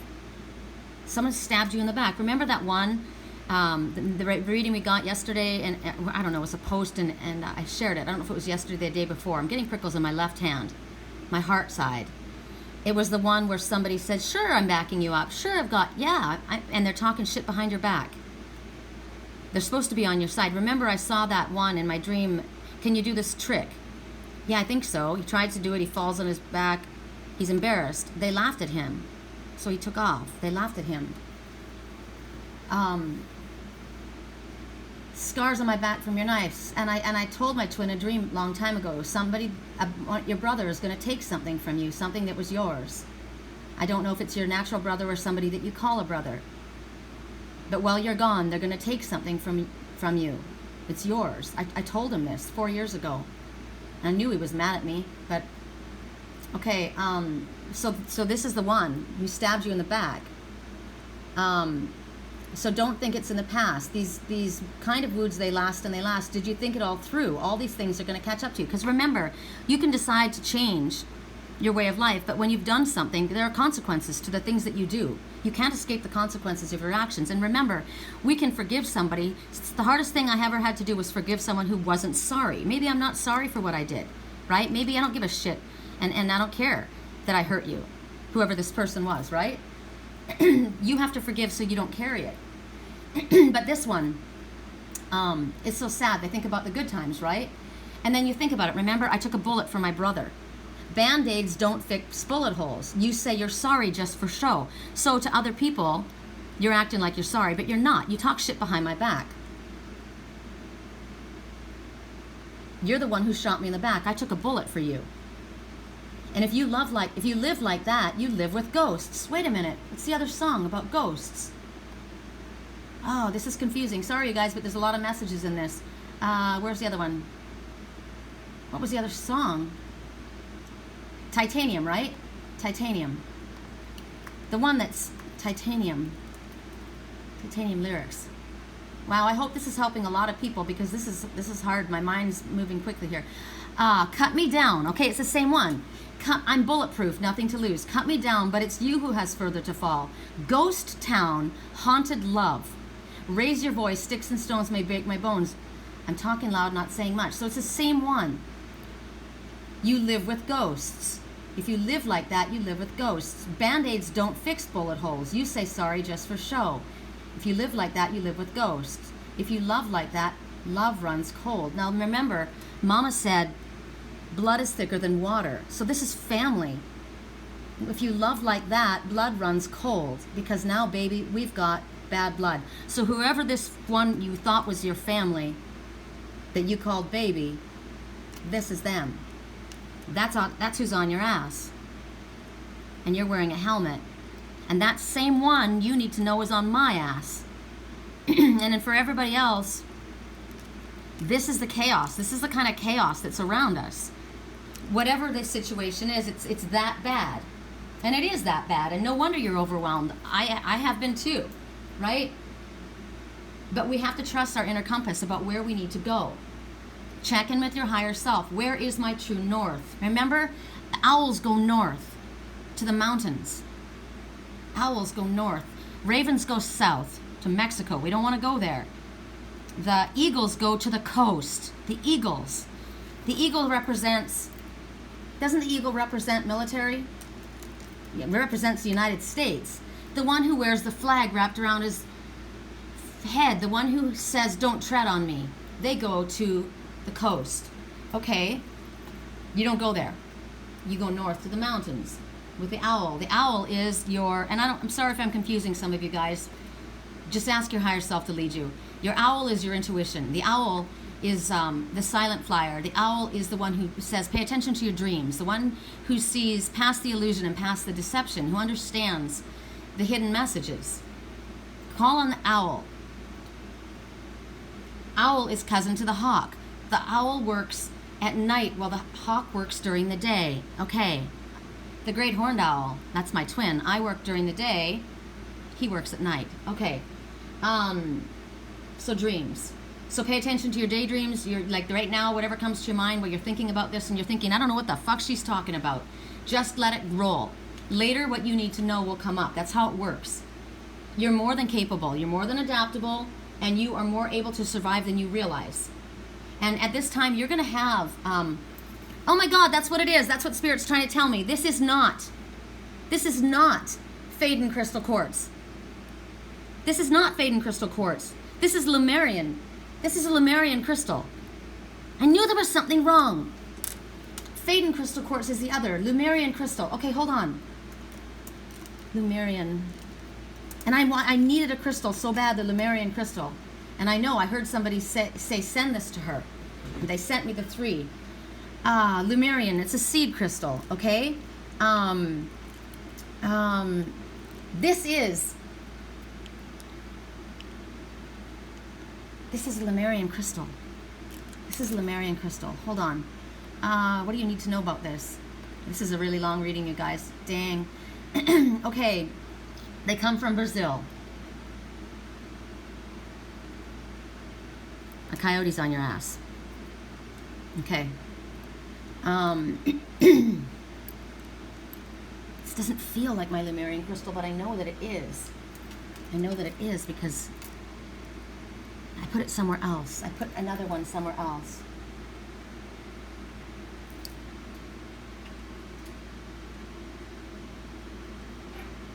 Hold on.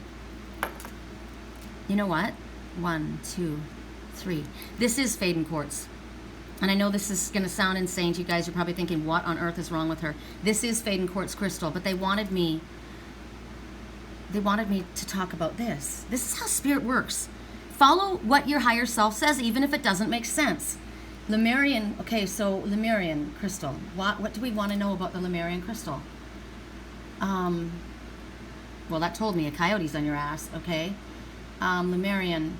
So it vibrates, the hardness is 7. It vibrates to the number 7, which is our number, 7. You're on the right path, and it will exceed your expectations, okay?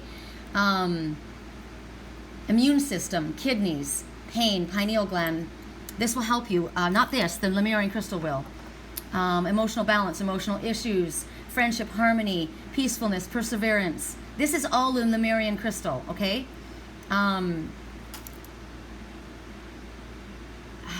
Think. What? I need something else. There's something else I'm being shown and I gotta get it. Come on. Help me out here, Father. Father. Angry Father. Angry Father.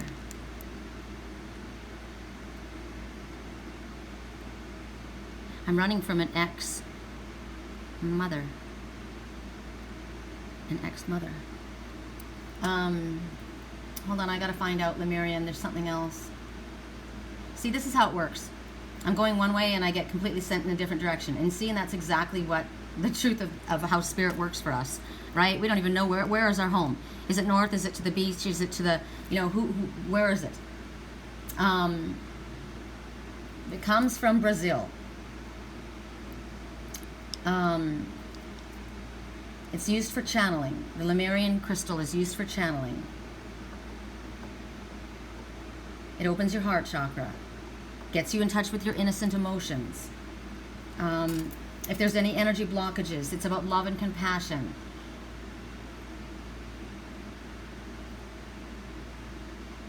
Oh, so annoyed.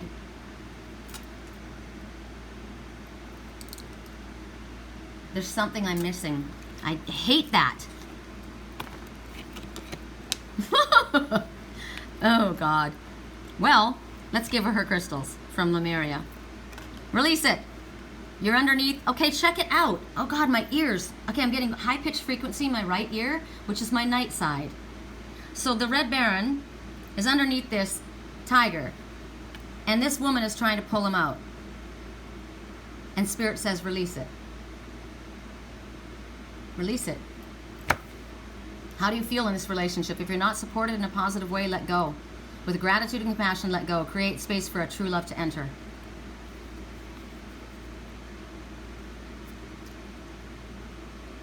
You're underneath that.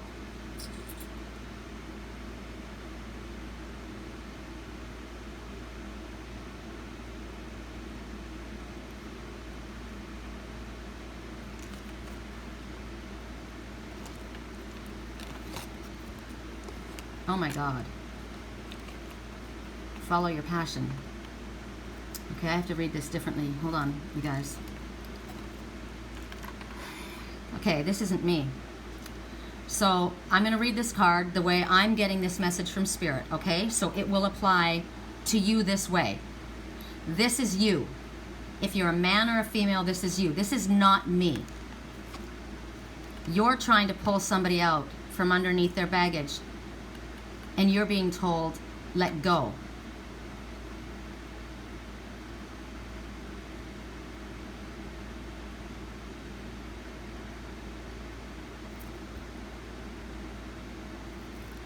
Life's tough, wear a helmet. There's a tiger on my ass.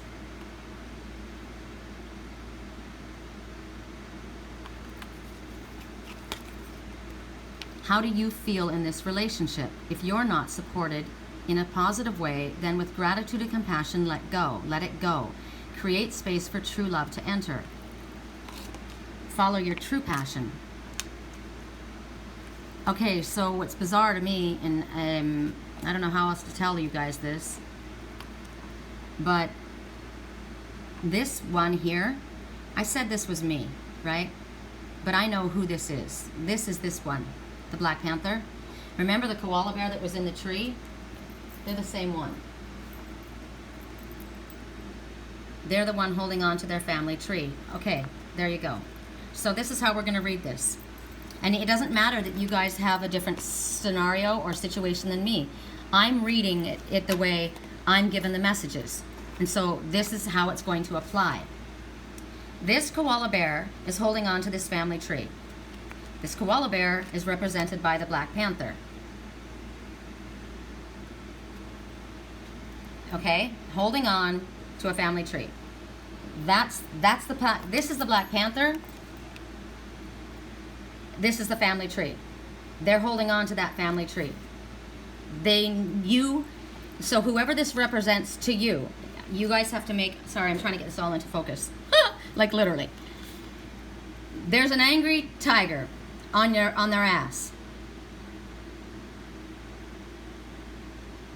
They're not supported. Clearly, they're angry. It's their family, someone in their family tree. And they're wanting to hold on to this family tree, but they are not supported there. There's chaos all around them at the beach. The water's tossing and turning. But this person is as a mer person, okay? You're able to go underneath your emotional waters. You're safe. They are the Black Panther, okay? They need to let go of this, whatever this is that you're trying, whatever this relationship is that you're trying to hold on to, you need to let go of it. There's too much baggage for you to carry. It's not yours to carry. You're wearing the checkered flag, and Spirit says it's time to go. You need to go where you're supported. Now, what's interesting about this whole thing is this is also my mirror. I am the Black Panther too, and I said this is my stone, so this is my mirror. So let go. You're at the beach. Let go of what you're holding on to. Follow your passion. Speak less to them. Listen more. Speak less to this family tree. Don't let them know what you, don't tell them anything. Whatever this family tree represents to you guys, don't speak. Speak less. Listen to what they're showing you. Do you understand? By the body language, by what they're doing. Their baggage is too great for you to carry. Follow your passion. To the trees. Fly north to the trees. The Black Panther, for that to come up under my message, I mean, I know what that means. So what is your passion? What are you passionate about?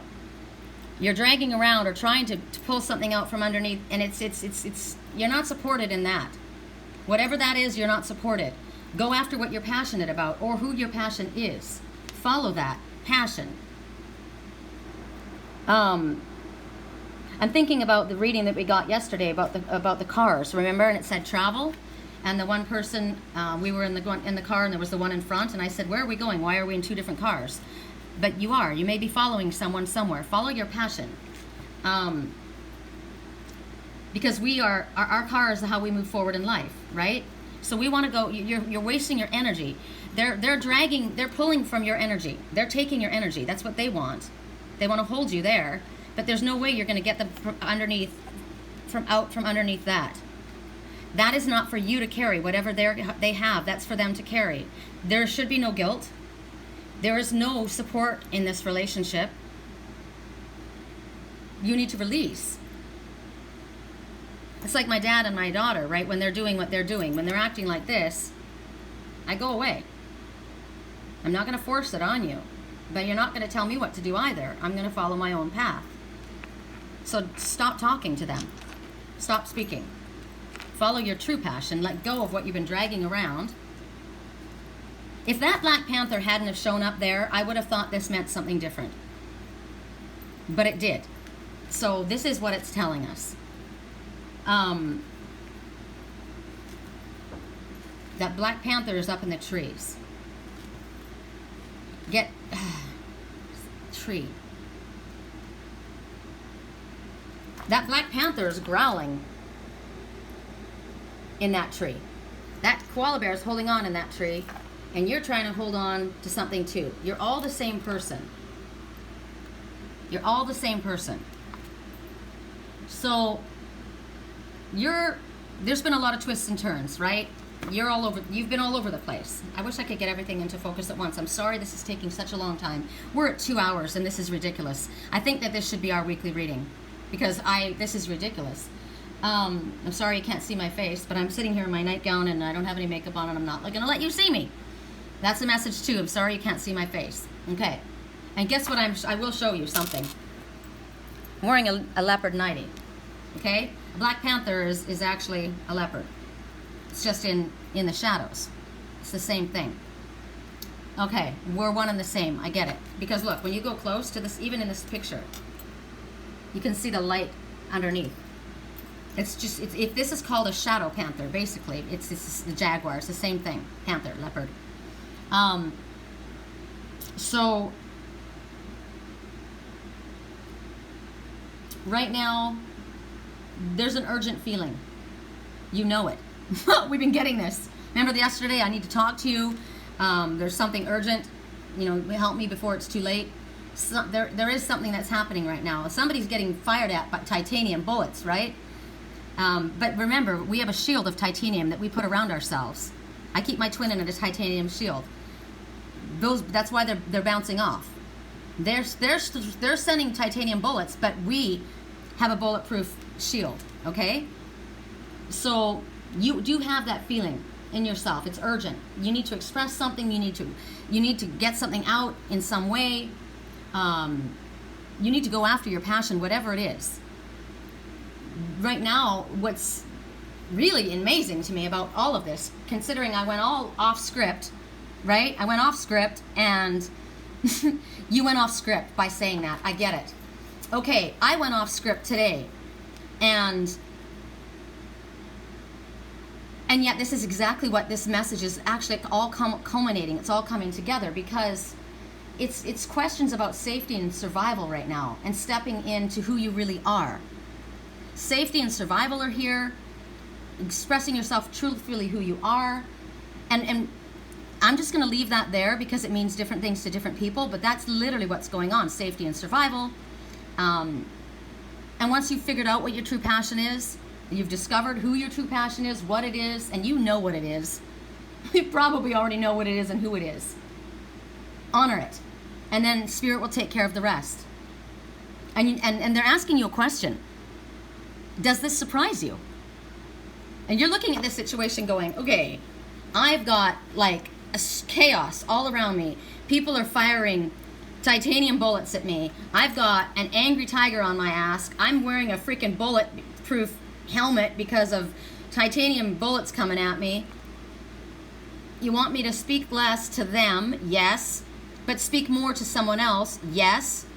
You need to let go of that family tree, whatever it is. Maybe you're afraid to move forward into something, right? You're holding on so tight to that family tree that you're not following your true passion. This could literally feel like this is about my survival, right? Maybe this is your career, I don't know. But don't be surprised that you're going to be okay. Does this challenge you? Fuck yeah. But don't worry. And don't worry what it looks like to other people. Remember I said to you guys I was worried that I kept thinking I shouldn't sing this song. I shouldn't say this. But you know what? We got a message the other day. I wasn't supposed to, how did this go? It was talking about going to the bathroom in public. It was in a dream. And in my dream, so going to the bathroom means expressing yourself, right? Where other people can see you, and it might be embarrassing. We didn't want to go to bathroom in public, so we sang a song. So that's what I'm saying. You don't want to, there's words that you can't say publicly. So put them in a song. And when you can't express what you need to tell somebody, put it in a song. Remember? There's different ways of communicating. You don't have to speak. You can send something, right? Spirit does not want us to worry what anyone else thinks right now. I was worried that you guys are going to think, oh, I shouldn't be, reading this song off, right? But it was a message that I needed to get, and maybe some of you needed to get. I know that at least one of you needed to get that message. And Spirit's saying, don't worry about it. Don't worry whether they approve of you, because look, they're not going to approve of you. You're going to wear a helmet for the day till the day you're dead, because what you want is not what they want. And just because you belong to this family tree, they have their own baggage and they have their own reasons for feeling the way that they feel, right? And we can't work through their issues. They have to work through their issues. Like my dad, he's proud, he's missing me, lonely, but he's stubborn, and I can't do anything about it. So I have to release it, right? That's up to him.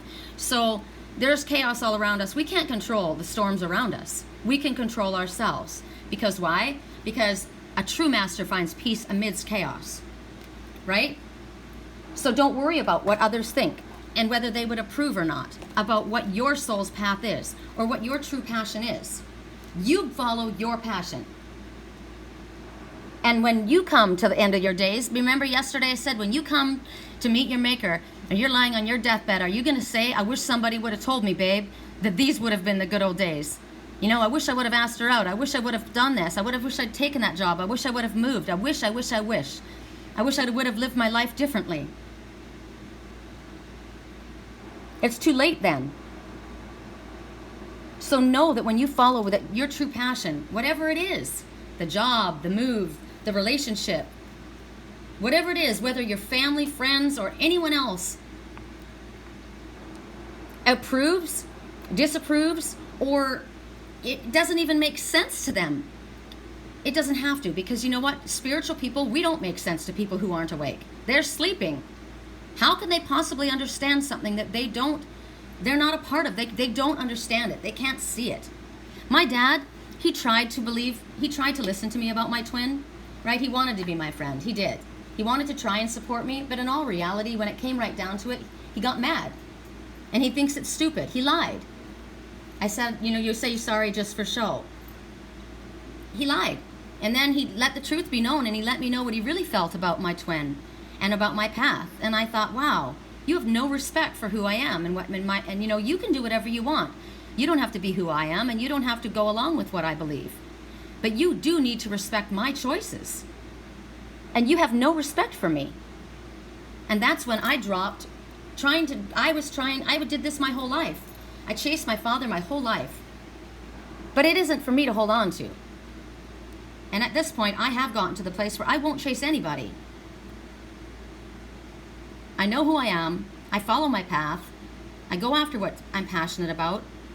And this is your message. All of this together. This is amazing. Dang. I want to take a picture of that. How can I take a picture of that spread? That's amazing. I love that you went off script, and I caught that. You need to go off script a little bit more. Okay. So, and the number I blocked, I can't unblock. So, it will require time and effort to bring it about. For God's sake, we know this. It's worth it. It's going to require time and effort to bring it about. Are you willing to put in the time? It's your passion. It's what matters to you. Who are you willing to commit to and to what? It's going to take time and effort to bring it about. Do it. Just start doing it. If it's your passion, if this is what you want, it shouldn't matter what other people think. It's time for you to have a life of your own. And if it requires time and effort to bring it about, anything wonderful does. At 2 hours and 6 minutes in, we go to the last message. Oh my God. My head hurts too. I haven't had any breakfast. And what time is it? Like freaking 12:20. Tiger just fell off his mountain. Tiger just fell off his mountain. I know who lives on the mountain.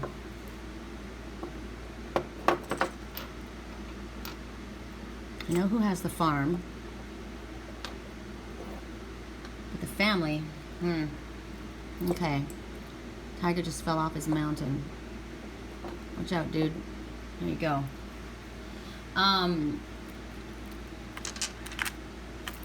Now we have a pair of moonstones earrings, okay? And I have to count them. So the main part of the earring has got 5 moonstones, 4 little ones and one big one, one lion. That's interesting. That's me. Then in the back, it's got another 5, so there's 10. So this is interesting to me. And these, look at these. I didn't know I did that. They're joined. So these 2 moonstones, I keep thinking of that song. I never thought I'd let a rumor ruin my moonlight. Yeah. Well, they're joined. And these look identical, don't they? From the outside, maybe they don't, but they are, in a way. Now, when you add these up, this is 10. That's a gateway. That means an ending of something. There's 2 times 10. So there's an ending for 2. And when something ends, something else begins. Spirit sees the number 10, the gateway. They want you to walk through it. They want you to pay attention to your intuition. These are earrings. They hang off of your ears, your ear chakras. They're silver. Silver, seed pearls, which is wisdom, and moonstone, which is your intuition, the feminine energy. They both carry this feminine, nurturing, loving energy, this pair. They're a match set. They're perfect together. Ghosts of the past. Had a lot about ghosts, right? Cut me down, but it's you has further to fall. Ghost town, haunted love. Now, this is what's going on. We will have people come back from our past.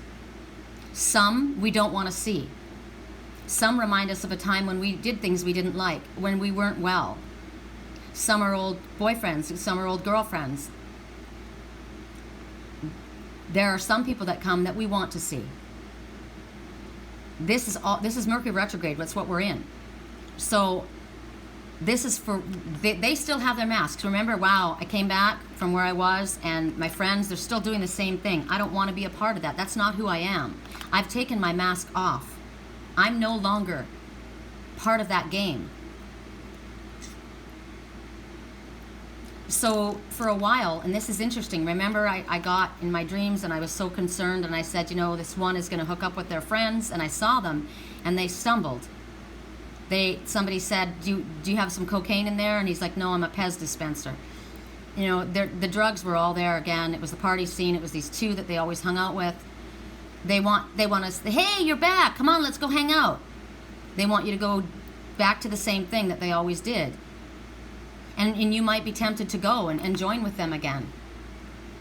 But you have to ask yourself, they're still hiding behind their masks. They don't even know who they are. They're hiding who they are. I don't want to hide who I am any longer. I've taken my mask off. This is definitely talking to me. I will not go back to those games. So at this time, you get to make a choice. You know, you are tempted to go back and mingle with these ones again. Because you know what? At one time, you wanted so badly to be a part of them. And now you've come back and they're inviting you. Do you really want to be a part of that? Spirit's telling you, they're here. This is showing up to teach you how far you have come. Think of all the lessons that you've learned, all of these seed pearls of wisdom, all the things you've learned up until this date. You're supposed to pay attention to that. And then you look at the ones that come around you. Some of them, they make you feel bad because it reminds you of, ugh, I wasn't doing good at that time, right? Why are they here? Why does that have to come and needle me? Why does that have to needle me? See? There's the message. And that's what I watched, and that's what I was so sad about. Don't let that happen. Please don't go there. These are ghosts from the past. Remember the ghost that you took a bullet for your brother? This is haunted love. These are ones who talk shit behind your back. They have not changed. Old boyfriends, old crushes, old places, old same situation that you found yourself in before. Remember the long-term healing for long past relationships? With family, friends, loved ones, lovers. This is a life theme and we need to end it. They're here to show you what needs to be adjusted right now. What do you have to do at this time? Because right now, maybe there's some people that you need to make. Maybe you need to make peace. Maybe you need to apologize to somebody for something you did. You've got this indecision. You're like in this limbo. It's them or this one, right? You have a choice, and this is Judgment Day. This is it. This is the Tower. This is your Tower moment. I had mine last week. This is yours. And you're very powerful. Because you don't want to pretend to be normal. You don't want to be that anymore. You don't want to be like everyone else and pretend to be what they're pretending to be. This is about you being powerful. Yes, you've come out of a difficult situation. You are the deer. And you're going into a place where you're not quite sure where you're going to put your feet. So you got to walk gently on your path. Remember what we were just told. Speak less to them. The less you say to them, the better. That family tree. Trust your instincts. Pay attention. This one, remember yesterday I said, why does that one not have a psychic antennae? This one does. Pay attention to your psychic antennae. They will guide you. Where does the deer live? The trees. Trust your instincts to guide you at this time. You come out of a shitty situation, you're not quite sure where you're going, you walk gently on your path, right? That's why you're not going to say a lot. You're going to pay attention to what's going on around you. You're going to be observant, right? Remember, I observe keeps me from getting in trouble. Pay attention to what's going on. Walk gently forward on your path because you're not quite sure where you're going. You don't push a deer. You don't shove a deer. You encourage them to come. You don't yell at a deer. I don't want him to feel that I am an angry tiger on his ass and he's got to wear a helmet around me, right? That's not the case. Walk gently on your path, but don't push somebody either. Guide them, encourage them. Never mistake a gentle, quiet person for a weak one in a woman or a man. That would be your mistake. They react very quickly. They can run very fast. They can camouflage and they can sneak up on you. They're beautiful. Have you ever seen the eyes? Oh God, the eyes of a deer. They're the same as the eyes of the koala. Look at that big nose. I love the deer. They've got long Bambi eyelashes. Bambi, that beautiful boy, his mother was killed. And he was running in the forest. His friends are in the forest. Deer. What else about deer totem? Deer totem. Okay, my head's hurting. My head is hurting. So, okay, you're overwhelmed. So am I right now. Let me think. All right, so here's the deal. You got to tap into the deer as a totem because, here, I got to charge this right now. For one thing, you need to be charged. And you're not getting charged where you're at because they're draining your energy. And that's what they want. That's the baggage, you know, the one that you're trying to pull out, that family tree. They're draining your energy. You need to get charged. So what do you do to get charged? You go on your own. Like, I'm going to go to Carlsbad, to the cliff, by the, just after the stack, the stack. What is that thing called? You know the stack? Anyway, there's a smokestack in Carlsbad. You go by yourself somewhere to charge. If you're an empath, you do. If you're an introvert, like me, self-charging. So you go by yourself. You get into nature. You got to get yourself grounded because you got to get yourself under control. If you're feeling overwhelmed, you need to calm yourself down. So you got to come to your senses. Stop trying to figure out which way to go by being over analytical. You need to literally use your deer senses. Your eyes, your ears, your nose. Pay attention. What is your stomach telling you? What do I feel in my stomach right now? Probably nervous, right? My stomach's spinning right now. Pay attention to the information that you get. You know what? Your mind, you may be a very intellectual person, a deep thinker, but your mind can really fuck you up. You have to remember, sometimes people get lost in the words and they forget the feelings. Go into what you're feeling in your gut. Right now, the anxiety or the anticipation, that kind of nervousness or whatever, just breathe. You gotta breathe in deeply and you'll know what to do. You're gonna find your way. You gotta calm down, take a deep breath. This is about being cunning. This is about tapping into using the gifts that you have, your gentleness. So say, I need some time alone. I need to spend some time alone. I just wanna recharge, right? If you need to get away from this.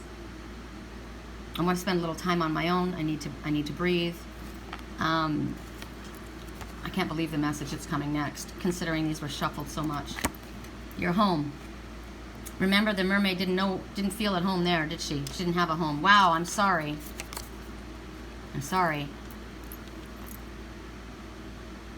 Go where you feel home. You are tempted to blend in to the past.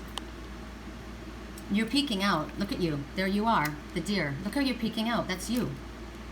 And you're surrounded by all of those people wearing masks. But you're not wearing a mask. And look at the psychic antenna. Your hair is psychic antenna. I saw how long your hair is. Brush your hair.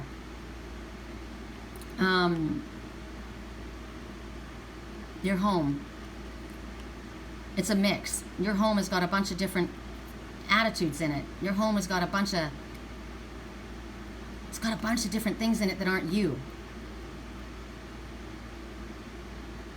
I know I can read this a few different ways, so we're going to read it both. Your home, it has music, it has Native American, it has older people, it has stiff formal things, it has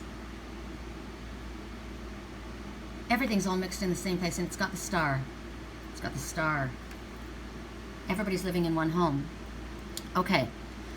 And it's a mix of different energies and different things. And look at this cosmic cluster.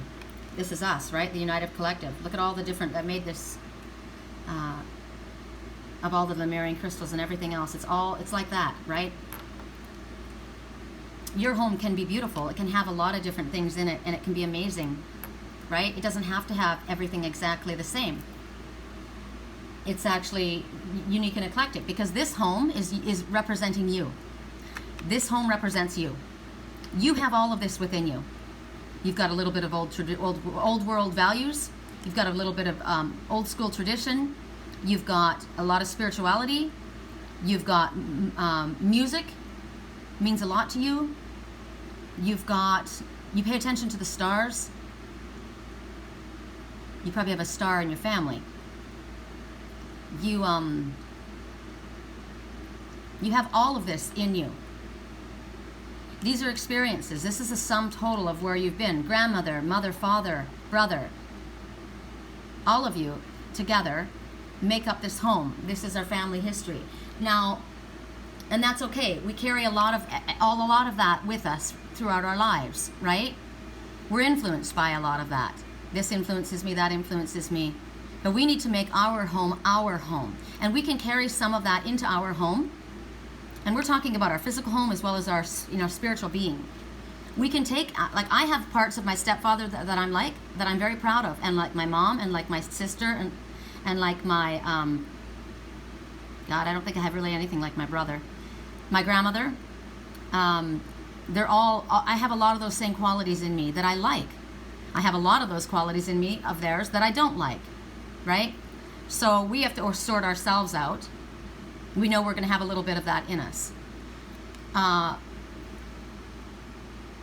But these ones here, they're pretending to be something. And you're not going to pretend. And so far, you don't want to peek out all the way. You're hiding yourself still a little bit. Now, the deer's coming out. If you pay attention to the animal messenger, if you pay attention to your spiritual self, you are coming out. This human is still kind of hiding. But you know what I'm getting from this is when you get into when you are yourself naturally, you will come out.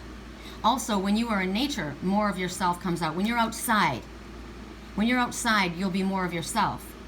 When you're around them, you're blending in. You're hiding. You're blending in. I'm sorry.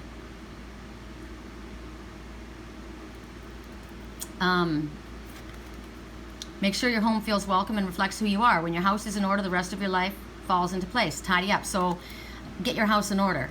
I'm trying to get my house in order. I'm sorry. I'm trying to get my house in order. I have to do this by trusting my instincts. I'm walking gently on my path. I have taken off my mask. I am not like them, but they're all around me.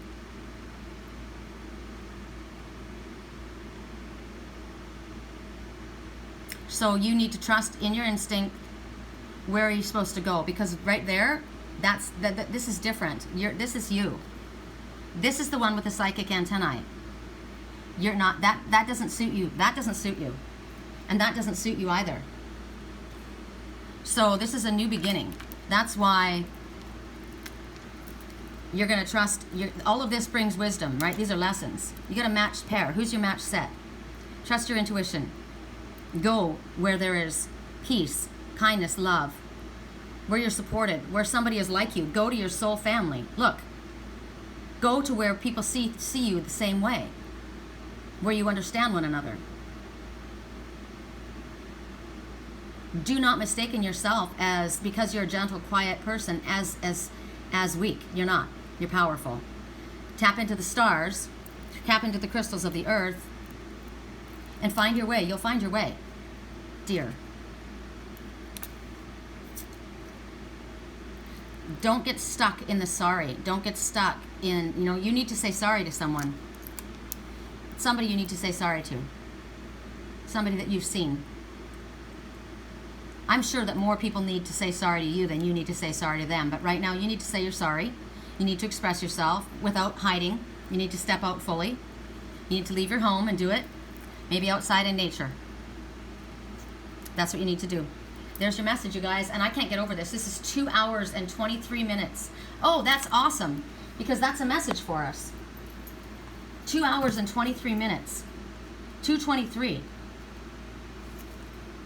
We got this the other day.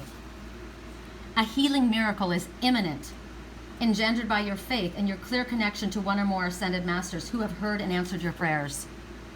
A healing miracle, imminent, which means no doubt.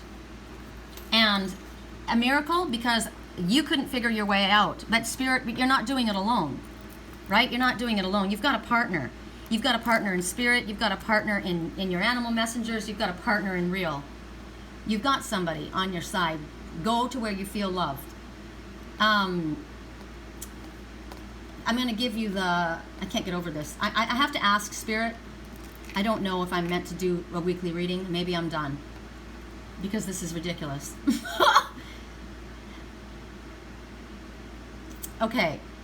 I'm going to say this and don't freak out, okay? I just want to use the word imminent in a few ways. Remember the great wave that was building and they couldn't outrun it and the one had to come back and grab the other and go with them? They were in imminent danger of being swept away. Okay? We were. Impending, close, at hand, approaching, coming, forthcoming, on the horizon, in the air, just around the corner, coming down the pipe, unexpected, anticipated, threatening, menacing. Okay? A ceasefire was imminent. That is a message.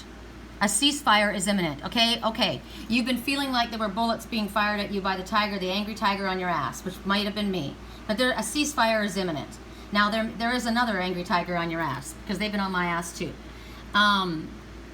Imminent also means archaic, overhanging.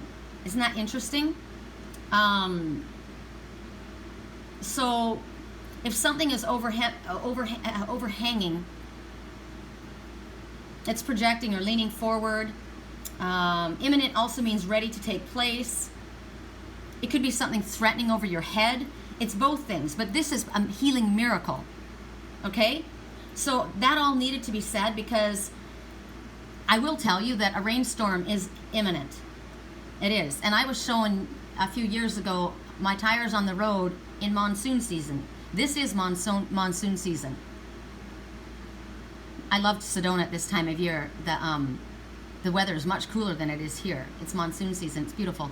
We were just talking about that yesterday. But there's thunder clouds, right? Thunder in the sky. So you think about, we go back to this. This is like monsoon season. The monsoon is emotion, right? Thunder, lightning. And I remember the song, I Was Lightning Before the Thunder. This person who, everything fell apart and they took off and they started something on their own. And then they came back. And they were successful. And the ones who made fun of them, now they were successful without those ones. They didn't need those other ones. They were lightning before the thunder. The thunder represented Thor. The thunder represented the brother. All of you may not understand this. Some of you will. But right now, somebody says to you they're sorry, or you need to tell somebody you're sorry. You need to stop mingling and don't get sucked in with the ones that keep coming around that are negative, the ones that are still pretending to be something that they are not. Trust your instincts, tap into your higher self, make sure that your home is comfortable, that you feel at home. Are you feeling at home there? If it's not, then that's not the right place for you to be. That's it, I gotta let you go. I'm done. Wow, I don't know. Hold on, let me ask. I'm gonna ask Spirit if I'm gonna use this as today's reading. I've never done a weekly reading without letting you see my face, but maybe sometimes I have to do that. One. Okay, so clear, please. All right, so show me a yes.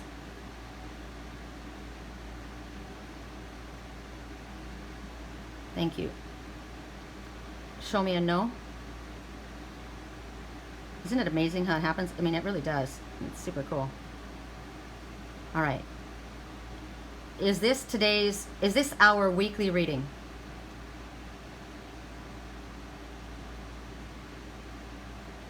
I thought it was.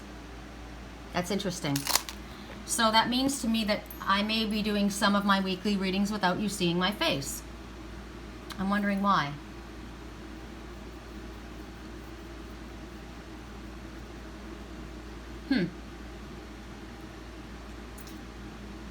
What does that mean?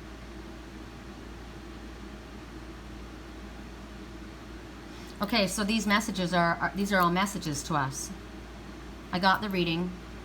I act on it without you seeing me. But you got the message.